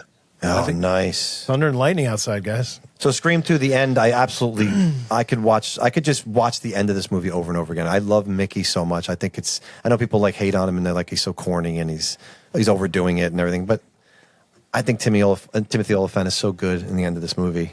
He's Oh, dude. Yeah. Anyone so over that the acts top. like a douche during a reveal is trying to be him. I was going to say, Dermot Mulroney wanted to be him. Yeah. Yeah. Like, He That's wasn't true. gonna do That's it. true, Yep. Jamie. Yeah. no, I wasn't trying to gonna name names, Jamie, but since you did it for me, You've Yeah. named him plenty. Yeah, we're good on that. Well, Wasn't Mike trying and I to were name talking about Browse. this earlier because he had it on earlier. We actually, when I come over, we were kind of planning in his kitchen, and the living room was right adjacent. The wall separates it, but I could hear that he was watching because I could hear the "I Think I Love You" serenade in that Derek sings to On Sydney. the wall there. Yep. And it's so funny because Mickey's the one they kind of throw you off his scent because like, let's hear a little love, come on. He's like totally broing up Derek. I'm like, well, maybe he's not. Like, they kind of throw you off there a little bit. I mean, he's such a great character. Like, Yeah. he truly is like that's like Mickey? a guy Yeah. you go to college with. Yeah. That's a guy you tell stories about. Oh my God, my friend Mickey. Yeah. No, I don't talk to him anymore because he used to drink an entire thing of Patron. But yeah, like that's that friend. Like, Yeah. he's such a relatable, legitimate presence. And I love how they tied in him carrying the camera around all the time, and then they cut to the footage, and then it makes sense. It's like, Yeah. it's got to be him. You know what I mean? Like, it's kind of cool that it all ties together, and the fact that we get I just, anything that ties back to Sydney is a good reveal for me. And the fact that Billy's mother is the main, person that sort of orchestrated this, I think was kind of cool. You know what I mean? Yeah, and she's good. She's really good. She is good. Yeah. I think she's a good actress and She's a great job. actress. Yeah. If and I feel like they modified mid filming due to the script leaks that she was the killer, because I think when they pivoted away from Derek, and I guess, and they must have. Oh, it was supposed to be Derek and Haley. Derek and Haley, so they pivoted away from that. Which is interesting because I wonder what the reason, like, what was their motive? I'd like to know that as well. Yeah. Yeah. That I have no idea. How do they connect in any way to Woodsboro? Yeah. Yeah. Yeah. I mean, maybe he just wanted to be Billy Part 2, like, be your new boyfriend. That's also because maybe nobody would be suspecting her boyfriend again. Because Randy even said, I think maybe that's. He does say about the boyfriend, like you can't count him. But at the same time, you're going, why would they do that twice? Right. That would be kind of cheap, if Kevin Williamson to do that. But it would also be a little bit tricky. You wouldn't suspect. Totally. Right. Yeah. Who knows? Yeah. Love this movie. To the end Scream of 2, man. Scream Love 2. My number one. So yeah, I was excited to talk. One about of my this. favorite scenes, by the way, is that like the music studio. Down Oh yeah, the chase through there. Dude. Yes. Very cool. It's, yeah, it's good. It's really good. And Actually, I love had the this scene before on that. the other day, and I didn't. My youngest daughter, she'll walk down the stairs in my office down here frequently, and I don't know she's there because she does it quietly. And that scene was on, and I turned around, she was standing there watching it. I was like, Yeah. Luna, you can't watch see this scene. Yeah. Yeah. But I love the innocence of Dewey and Gail right before this when they're like about to like when the they're music making out and everything stuff. When he like has his hand on her Yeah, breast. he's just his hands just on her breast, and she's like Dewey, and he's like, "What? Oh, Is this what you've been looking for? And he's like, my whole life. It's like, that's Yeah. like the cutest moment. see, Yeah. do you see what I'm saying about Scream 5? Like that's not Dewey in that movie. Yeah, That's David Arquette playing somebody else. You know what I mean? Like, Well, it it's just supposed to be bothered the me. down and out fucking suicidal Dewey. Yeah, but people don't change, right, Jamie? Like, It's not like that. No, yeah. I don't think he would change that much. You know I what mean? agree. We also haven't been stabbed multiple times and been through a serial murderer, so I don't know exactly what I would be like in that guess. position. Yeah. I'll say this to round this out. I named my cat after this Dewey. Not Did you the really? one from Scream 2? 5. Yeah. Oh, Scream 5. Not that Dewey. Not Scream 5 Dewey. Oh, Scream 1 through 4 Dewey Oh, is okay. who I I named was like, him Scream after. 5, that's an odd choice that you picked that Dewey. But No fucking. I was like, maybe your cat's like a real dick or something. I was Yeah. gonna say, was your cat Just, like like, tying haggard like, as ropes hell. around the deck and stuff and trying to put it around his neck and stuff? Yeah. Who knows? Yeah, he's just he lives in a trailer out behind the house. Yeah. It's fine. Yeah. Well, I there also you read go. that Sheriff Hartley in this one is David Arquette's dad. In real life? Yeah, Yes, he is. it Yes. is. Yeah. Yeah. Yes. Yep. It is. That's cool. Which is funny because that one scene, they walk by each other, and he's like Sheriff, and he's like Dewey, and they smile at each other, and it's like an obvious, like That's not cool. like father That is son. cool. You know what I mean? Yeah. Yeah. If you watch it again, you'll catch it. It's pretty cool. Yeah. All right, guys. Scream 1. You're all of your number ones. My number 2. Well, I assume, Mike, this is a coin flip for you. It really is. Yeah. For me, Scream 2, I forgot to mention. Scream 2 is just, I feel like it's Scream 1, but like more fun, more action packed. There's more just like fun scenario and scenes and kills and that kind of stuff. Is it Where- more rewatchable for you? It is. It Okay. is. It So definitely that's is. what It's sets like- it apart. Yeah. Yeah, that's for me. That's always what sets it apart. So I would put Scream 2 on over Scream 1 most times. You know what I mean? Gotcha. Yeah. But I will say this: Scream. We've told the story 5,000 times on here. Matt saw Scream 1 first, and With my dad. with his dad, and he told me, "Mike, you got to see this movie." And we had heard about it, but remember the times back then? Horror was kind of. I mean, I saw the Rolling Stone. I saw the movie review in Rolling Stone magazine. I'll never forget it. Yeah. And I saw it, and it had Sydney with her, just a kind of a medium close or a close up of Sydney talking on the phone, and I was just like, I watched Party of Five. I'm like, shit, what is this? This Yeah. is kind of cool. I know that Yep. girl, and they just gave it such a positive review, and I'm like, Yeah, wait, a what? horror movie getting a positive review. What's this? Yeah. And I remember, Matt, you told me that. You're like, Mike, I really want to see this movie with you. And I was like, yeah, I was planning on it. Sure. And he's like, no, Mike, we got to go. And I was like, okay. By the way, that's the one and only time in history where I said to Mike, we have to, I've seen something, now you have to come and see me. Because every other 1,000 times Mike has seen it. And he's going, Right. Maddie, I need to take you. You got to go Yeah, see yeah. it. Okay. So long story short, we go see the movie. Matt's watching me thinking the whole time that I hate it. And then the movie, the credits roll, and Matt looks at me. He's like, you hate it. He like literally said that to me. And I was like, No, I fucking loved it. You Like, turned really slowly and dramatic. but it was Still like a little I was like, Maddie sometimes. Yeah. Like, I guess I didn't react enough for you, but like, I was literally like in shock of how good it was that I was like frozen, just like so invested in the movie. And that doesn't happen very often. You know what I mean? So Yeah. it was a cool experience. You know I what love I it. mean? Yeah. So you guys, you didn't see this in theaters. This was a rental for No. you guys? Yeah. Too Yeah, young. I honestly, I just do not remember where I saw this for the very first time. Well, Jamie was in high school, right? You were in high school. You were 15 or 14, Yeah, 15, right? yeah, I would have been. So you could have seen it in yeah. theaters. Yeah. Totally, yeah. Yeah. So I I just missed. There's just no way. Yeah, none time. So you guys, Yeah, tell Like me my none of friends you- were all. Well, I was like a church kid when I was Oh, at that okay. age. Yeah. None of you guys Satan watch is this with your bad. mom before school. Before school. No. Yeah, I know. Like I would watch The all opposite my of John. illicit content on HBO back then. Okay. Gotcha. You'd have to Yeah. sneak Say a it. prayer for the youth of America, right? That's it. Yes, yes. Dad, the That's it. lyrics though. I got to see this movie. Yeah. Yeah. I'd be sneaking real sex at 11:30 p.m. Oh my Jesus God. Christ. That's you remember great. that show? Yeah. Sure do, but the way you said that, oh my God. Well, Yeah. that's what you do. You Man. said you said lyrics. Creepy So Besson one boy. thing, let's just get this out of the way. The music in this movie, Yeah. fucking, Dude. you guys are musicians. You like music too. Like the songs that they chose for this movie, just made the movie even better. You know what So I mean? good. Listening to Gus's version of "Don't Fear the Reaper" for the first Yeah, that's time, I was that like, blew me away. What I the was- fuck is this? It's like this haunting version of that song that we've heard over and over again. You know what I mean? Youth of America, And I just Red went, Right Hand. how? Yeah, right, that, when that Holy comes on. shit! Like I cannot.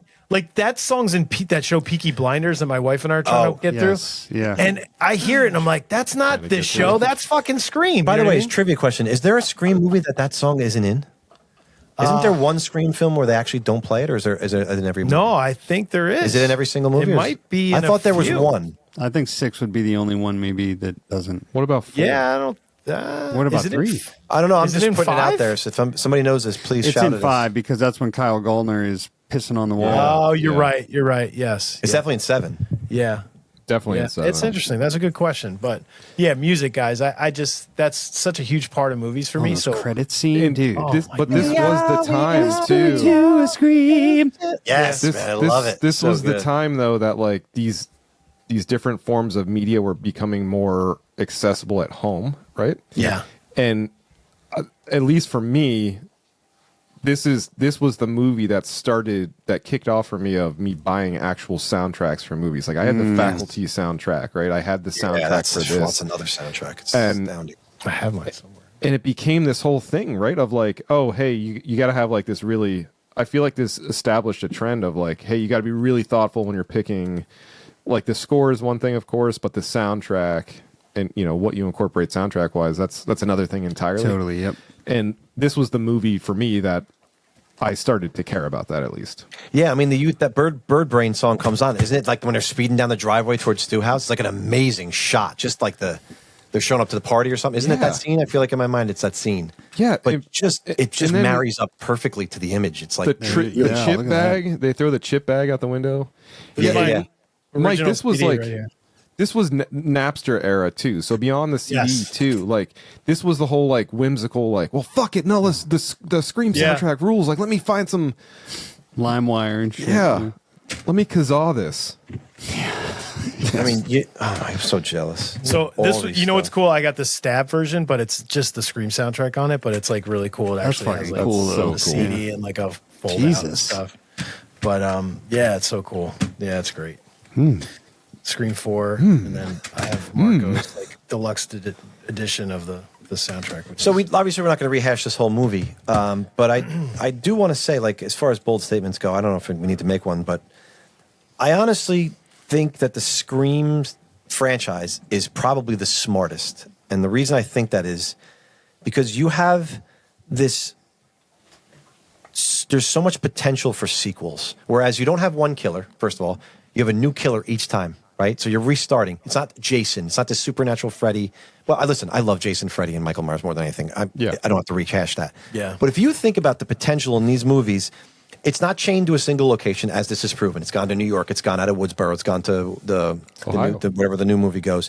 The killers are different every time. You can literally have Now they're not. There's the quality dips a little bit, but you can have legacy characters coming in, and then you can have a movie where Sydney's not in. But they could potentially bring back Melissa Barrera and they could bring back Tara and Sam at some point, and like just have them like, hey, where you been, and explain it, and have the movie be back, and there they are, and Sam's wiping that knife off, and man, she is looking a lot like a killer now. Who knows? You just have, I don't know. There's just so much, there's so much potential to sequelize it and keep going with it. Dude, yeah. I think it's ingenious. You're right. That is something that sets it apart from any other horror franchise. Is that the killer can be literally anyone. It's always someone you know, but the runway is limitless. I think you're right. And they don't have always to someone be, you know until it's it doesn't have fucking to be Ethan Embry with a hairline. That's true. Right. Yeah, exactly. It doesn't have to be Sydney though, right? It could be someone you know. They could go anywhere with that. Yeah, it's always someone with some hair. Yeah, with a little bit of hair. Wait, but Mike just saw him last weekend. How does he have all that hair? Because his hair, I thought his hair was really super short. They might have just that could have been just. We're going to see him next week at Horror. Oh, that's cool. Yeah. You said he was so cool though. I didn't talk to him. Oh, you didn't tell you? No, but our friend Christine did, and she said he was so cool, super nice. Yeah, I love Empire Records. It's one of my favorite movies of all time. So I feel like Can't Hardly Wait. Mark sucks. Yeah. Can't hardly wait. Yeah, it's great. Listening to Barry Manilow. I mean, Classic, come on. Yes. Yeah. Mandy.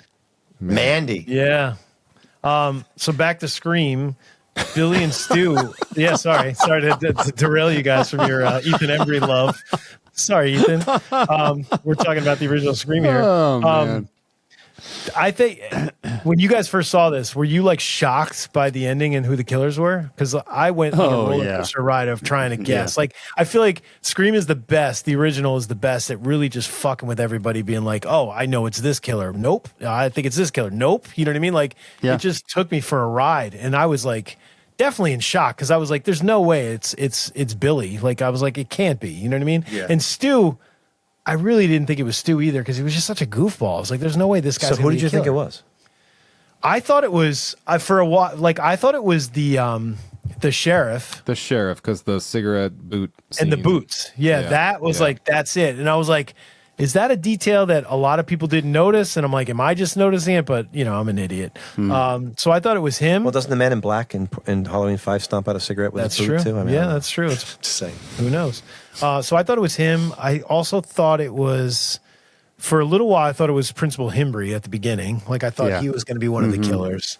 And then I'm trying to think if there was somebody else. What about you guys? Who did you guys think? You never thought it was Randy though, or anything, right? No, I didn't think it was Randy. I feel like I still just watched it, like took it in. I didn't you weren't trying to figure it out. Yeah. Yeah. The 2 killer thing was like, my mind was fucking blown. Well, yeah, that was cool. And it makes sense now if you think about it, with, all the kills that happen and where people were and stuff. It's just And then Billy getting fake stabbed, like it had to be 2 killers. Once you find out it's Billy, it had to be someone else. Yeah. Yep. Mm-hmm. Yeah. I'm not being reactionary to what Quentin Tarantino said about Matthew Lillard, because he did trash him and say he was a bad. He genuinely came out and said he was a bad actor. I know. So I'm not. I just want to put that out there. I'm not being reactionary to this, but I think if you really think about Matthew Lillard's performance in this movie, there is such a specific character that he plays, and it makes perfect sense. Like, you could just look at it and say, "Wow, this guy's just chewing scenery. He's like just going for it." But think about Matthew Lillard's like the doofus, dumb sidekick to Billy. Like, Billy is like the dyed-in-the-wool killer, right? Mm-hmm. He is like the real deal. Every time you see Stu, he's overacting because he doesn't know he hasn't learned how to be a killer yet, essentially. Mm-hmm. Like, it's almost like he's watched movies that showed him how to be crazy. So he's going like that at 100 because he's seen these movies where people overplay the character, right? Because it takes a man to do something like that. Yes. All of the things that he says, though, you can tell he's a cinephile, and that's where his approximation of his what he's playing is coming from. Billy's also watched a lot of movies, but Billy is a killer, which is why he's convincing as a killer. Matthew Lillard's just a loon because, wait, I killed people, but I'm not really a killer yet. Like, I'm still trying to figure that out. I'm just being the crazy guy I've seen in the movies 100 times. So it's almost like this crazy, nuanced performance in a way, based on who Stu is in the movie. I don't know. You can not have to read it like that either, but that's the way I'm looking at it, and I think it's brilliant, actually, if you think about it. Mm-hmm. No, dude, absolutely, yeah. And he improv'd a lot of his lines there at the end, which makes it even cooler. He definitely did, right? And I mean, I will. I always had a thing for you, Sid. That was an improv. I was it will really? be reactionary to the Tarantino thing. Like, I think that's a bullshit statement. I think he does a fantastic job. I mean, Jamie and I were talking about this too. Like, Mike, I'm sorry to pull away from Scream again for a moment, but if you're No going more to base Ethan. No, I'm just kidding. someone's, if you're going to base someone's acting chops off of their performance playing Shaggy from the real live action Scooby-Doo, Yeah, come on. there is not one person that should look cool playing that role. Not one. Ever. It's a dumbass role. I love Scooby. My favorite show growing up. But that is a stupid role. Right. Yeah. So to Like Quentin, what's your fucking problem, man? no exactly. Like there's no, to me, it's not even a conversation. So Yeah. he crushes it. I think the casting is so perfect in this. They did such an amazing job just capturing all these pre-star stars. Like they legitimately developed stars through this film. And this film being successful, it was a springboard for all of these careers. Not all of them, of course. Friends was a thing prior to this. I get that, but for the most part, the core, it's really, really wild. The core four. Core 4. No. They struck gold, character after character after character. You know, Yeah. Did you hear that Joaquin Phoenix was supposed to play Billy at one point? Oh my God. Can you imagine that? that would have been interesting, That would have been interesting, I think. Yeah, because he's good. Yeah, that He's would've out of been his good. mind. Yeah. He might Yeah. have brought something to He it, is out of his you know? mind. He really is. Yeah. Because we always talk about that thing, right? If you redid Jaws, you always talk about, well, what you Yeah. said, Maddie. I said, don't touch ever Jaws. Never. You go, Maddie. But Maddie, What if? what if Daniel Day-Lewis played fucking Hooper? I mean, played Quentin. I go, Quinn, yeah. oh shit. You're right. And then I go, oh shit, Yeah, I remember that. Yeah. because I would totally watch that. Yeah, I in know. a million I times know. over. I know. I forgot to mention when we were talking about killers that I thought were killers. I thought Dewey was a killer, and I'll tell you why. You know when Sydney at the beginning of the movie is at Tatum's house and the phone rings and it's Ghostface, Yes. and Sydney gets on the phone and she's talking and she's like, no, and she puts down the phone. The mom goes to get Dewey. Dewey like comes out and he's got something in his hand. I forget because they made fun of it in Scary Movie. Vacuum cleaner. But he picks up the phone. He's like, hello. But the vacuum cleaner. That's right. hello.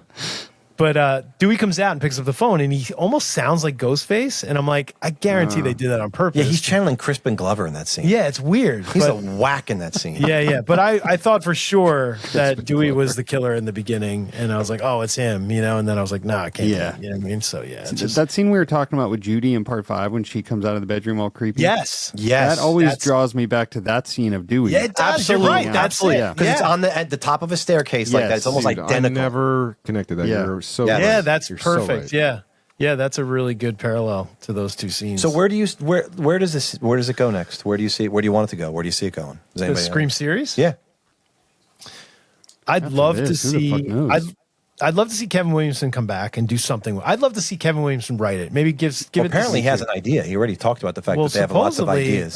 Supposedly, Nev Campbell has an idea that she pitched him, and he's like, "I like that idea." So I just like to see it go back to the original somehow. And I know we've done that already, but there's got to be a way to like do it creatively again and make it like a big twist or something where it's something to do with the original again. You know? I don't know. I mean, it literally could be Principal Himbree's assistant principal. Like, there are so many ways to do it, you know? Right. But I think to what you're saying, Mike, getting a return would be a healthy direction to take this. Because I think what people were shitting on about this movie was like, oh, not enough people died. Yeah, you had your core thing. It was just a love letter to a character, though, and blah, blah, blah. Like, which... Again, everyone's entitled to their opinion. I don't choose to go into a movie hating it before I even see it, and I feel like a lot of people did that here. Yeah. Well, what about they should bring the movie element back, because the first one and the second one are all about the movies, right? And the like pop culture stuff. Why not come back? Because they've gotten so far away from that. Why don't they go back to that now and do it in a different creative direction using different films and some kind of, I don't know. That would be my take on it. I'll tell you, you know what I don't want? And this is why, another reason why I love Seven so much is they didn't like 5 and 6 were so like stab heavy. It was like stab this, stab that, stab. Like where in 7 they mentioned stab, but it wasn't like in your face, and it wasn't about stab. It was back to like Sydney and her family and Sydney surviving and stuff. That's what I want again. But like you said, maybe some more like just make it about horror pop, culture stuff. By the way, and, 3, 4, 5, 6, 3, 4, 5, and 6 are about stab. That's really. true, but it's not is in your face as 5 and 6. Yeah. And 5 and 2 6 starts with a stab screening, so it does. But then it ends there, and that's it. Yeah. You know That's what I the mean? first time you see it. They're just introducing that world, so Yeah. that's kind of Like, what was it? 5 was the one they show fucking Ghostface with the flamethrower and shit. I was just like, I don't need this shit. And the fucking podcasters and like video, you know what I mean? Yeah, like, yeah. I just didn't need to see all that stuff. It was too much for me. Oh, with the It was dead like meat, yeah. You know what would be Dead Meat cool? podcast, yeah. Would be cool here is if they did a. I don't want it to be shot documentary style, but maybe the next iteration is like Sydney's doing a documentary about the cycle of things, because that would be very, very meta, and that's a very, very popular storytelling format, and it's Sure. the found footage element is very like, and again, I don't want a found footage screen movie. That's not what I'm saying, and I don't think they should do that or that they will do that. But Right. if they intersperse that kind of mentality of like, hey, we're gonna put together a production around memorializing your life, like Yeah. And this That'd be would interesting. this would go against your stab thing, Mike. But what if they are doing like? What if they're producing like a stab TV show? oh, dude, that would be fucking, Yeah, and the killer's like, that would be Yeah, great. it'd be interesting. Yeah. We did the Scream TV show, though, already, the 2 versions. Well, yeah, we did that yeah.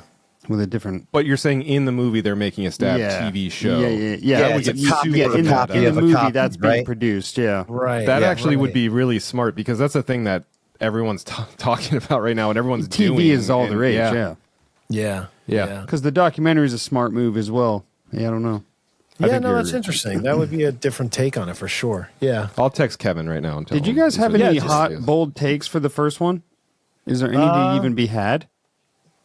I mean, I just said generally about the series that I thought it was when I said the thing about it being the smartest, Oh yeah, sequelizing, and it is very, very open to because of the killer's die at the end each Sure. time, and Yeah. that whole thing. So. Yeah. mine Yeah, was I that I feel like I really could have used, and we don't need it obviously, but I feel like it would have been cool to like maybe at the beginning at least have like a news clip or something alluding to the fact that Maureen Prescott was killed before the events of this movie. Right. Just to kind of get the audience into Just the to story get you right to away. get you familiar with who Sydney is for a second. Yeah. Okay. Yeah, that would have been interesting. Because like we just kind of Like, did you learned that do an that do an happened. H2O credit sequence. Hey, get me in there. Halloween Maureen H2O. Prescott. Yeah, right. And then they just do the newspaper. Well, it's just something, yeah. No, it'd be cool. No, I think I that'd be agree. cool. I think that would be cool. I love that stuff. I love those. It'd be kind of like the My Montages. Bloody Valentine 3D. You know Yes, what I mean? that too. Yeah, exactly. Like that. Yeah. No, absolutely. Yeah. Yes. Give the exposition. It's all like in the tied opening to- Dude, credits, yeah. honestly, anything like that would have just like that way the I viewer love that. knows like, all right, so there's already been murder. Like Right, we're coming yeah. into like something that yeah. Sure. Because I they actually sort of remember- they sort of drop it randomly, at the beginning. Exactly. You They learn bits get and there, pieces but- throughout. You learn yeah. it from Through Tatum. Gale, really. Yeah, Well, Gale and Tatum, yeah. When Yeah. she says this is the worst. Yes. Yeah, murder Yeah. since. Yeah. Well, it's Yeah. bad. And I remember watching Yeah. this movie with my dad a few weeks later because I was just like on repeat with it. And I remember him saying like, since what? Oh, yeah. Some asshole probably died. Or something. Like whatever. Awesome. But if we had that little exposition at the beginning, he would know. Yeah. There So you Jennifer, go. We're getting ready to end this, but I want to do real quick rapid fire, gentlemen. Favorite killer reveal? It's one. I that's boring, I know, but for me it's one. It's not boring at all. Mine's 3. Mine's 3 as well. I'd say one is it for me, but 3 is the second. Man, I'm shocked by this 3. Least favorite killer reveal. Oh, that's easy. Is it 6? It still for rhymes you? with schmybrows. And it's eyebrows. And it screams 6. It rhymes with bitchy's rad. Bitchy's dad. Okay, we got it. It's Mine's bitches 5. Mine's 5 with 7 is a close second. I actually, Yeah, you know what's funny? You guys you're trashing on it, so I kept quiet, but I really don't mind. I like the idea behind part 6 is reveal, but I don't like the execution of it. You know what I mean? Yeah, sorry, we John. were going to have a spin-off separate podcast together, I Mike. know now it's not happening. So. Worst reveal reasoning, I have part 7. Like you just can't reason your way out of that. That's I'm me sorry. too. Yeah. No, there's no getting out of it. It's the worst one. I'm crazy. He's crazy. He was crazy. And Ethan And Embry, I want your daughter to be you now. does Ethan Embry even say barely anything? He's just standing there like, Hey, you want to see the room? Sure, They come do with that me. Banter, yeah. Fuck I probably Rex shouldn't, Manning. but fuck it. Come on down. favorite franchise kill. I already said it. Mine's from 2, the car scene. The cars, that's favorite kill? That's your set piece. That's your favorite set piece. Set piece, yeah. Mine would be the house in 3 on the set of Stab. Mine would be the 2 with Cece. Oh yeah, I honestly got Lucas Bowden in part 7. I think that's just spectacular. I think it's so just 'cause of spectacular. What did we say? I don't remember. Yeah, we just did an episode talking about some of the Scream kills for Patreon. I can't remember what my number 1 was, but I mean it would have to be from the first movie. I mean the Tatum scene. Casey or one of those, or even the original. Yeah, Casey. But I had Tatum as my number 1. Okay. Yeah, Okay. I feel like that would probably be my favorite one too. That one's the most memorable for me, even if it's not the best one. Yeah. Mm-hmm. Good. Yeah. What about favorite opening? Oh, the opening. Casey was my number 1. That's right. I mean, I don't think you could top the original's opening. Obviously. Yeah. I mean, Yeah. but I think 2 is up there, and even 3 is really, really good. Yeah. Fuck. Yeah, I would. I really probably- like, for as much as I don't like 6 in comparison to the rest of the movies, I thought the opening opening was for that good. one was probably in my Yeah. my top 3. I'd say. Yeah, it's I not would one. agree Or, with you, it's probably John. my 3rd favorite. Yeah, podcast is back, buddy. We're doing it. I'd say 1, 3, 2, 6, probably in that order. Yeah. Yeah. Yeah, I would have to go with 1. That's like, because shock value. Everyone expected her to be the main character, and Sure. you know, Yeah, and the way it was marketed too, like yeah, she was one on of the poster. the names that was super familiar, right? Oh, The she was whole front and crew. center on the poster. Everybody was like, "Oh shit, there's your final girl." You know what I mean? Yeah, it was brilliant. Well, it had been 36 years, but Psycho did do that. I know, And it was brilliant. but It nobody was brilliantly expected it. Nobody No, expected Nobody expected it. Yep. Mm-hmm. No. Yep. Psycho, where she writes down the value of the car and then subtracts like the most easy mental math ever. That's right. Yes. 400 minus 100, and you're like, what the fuck? You don't have to flush that. No, you don't. His first time they'd see a toilet flush was scandalous, by the way, on camera. Yeah. That's true, man. That is true. I remember Wow. reading about that. All in all, guys, this was to talk about Scream together. This was super fun. I had like a really fun time. This was great. yeah. Yeah, it was good. And Oh, we have our Patreon episode for us, and you guys are going to use this as well. But we're going to go back to what we talked about Scream 3, and we're going to read in character the ending reveal, which is very different. And I know you guys read it already. So join us over on Patreon, either on Alone in the Dark or Horror Dads, and it'll be great. You guys So- got anything coming up you want to mention? Anything you want to plug? we just dropped an episode with our buddy Ghoulish Gary Pullen, who's one of the better artists Awesome out artist. there. Yeah. we actually talked about horror whodunits in the wake of Scream coming out. So we didn't cover any Scream films in that conversation, but movies like Scream. But yeah, we have a really packed year coming up, and we'll be doing more stuff with you guys too. So you can Yeah. find us Oh, yeah, we everywhere will. at Horror Dads. Definitely. All right, guys. Well, thanks for listening. We will see you guys next month, and we'll be right back. Love you guys. Love you.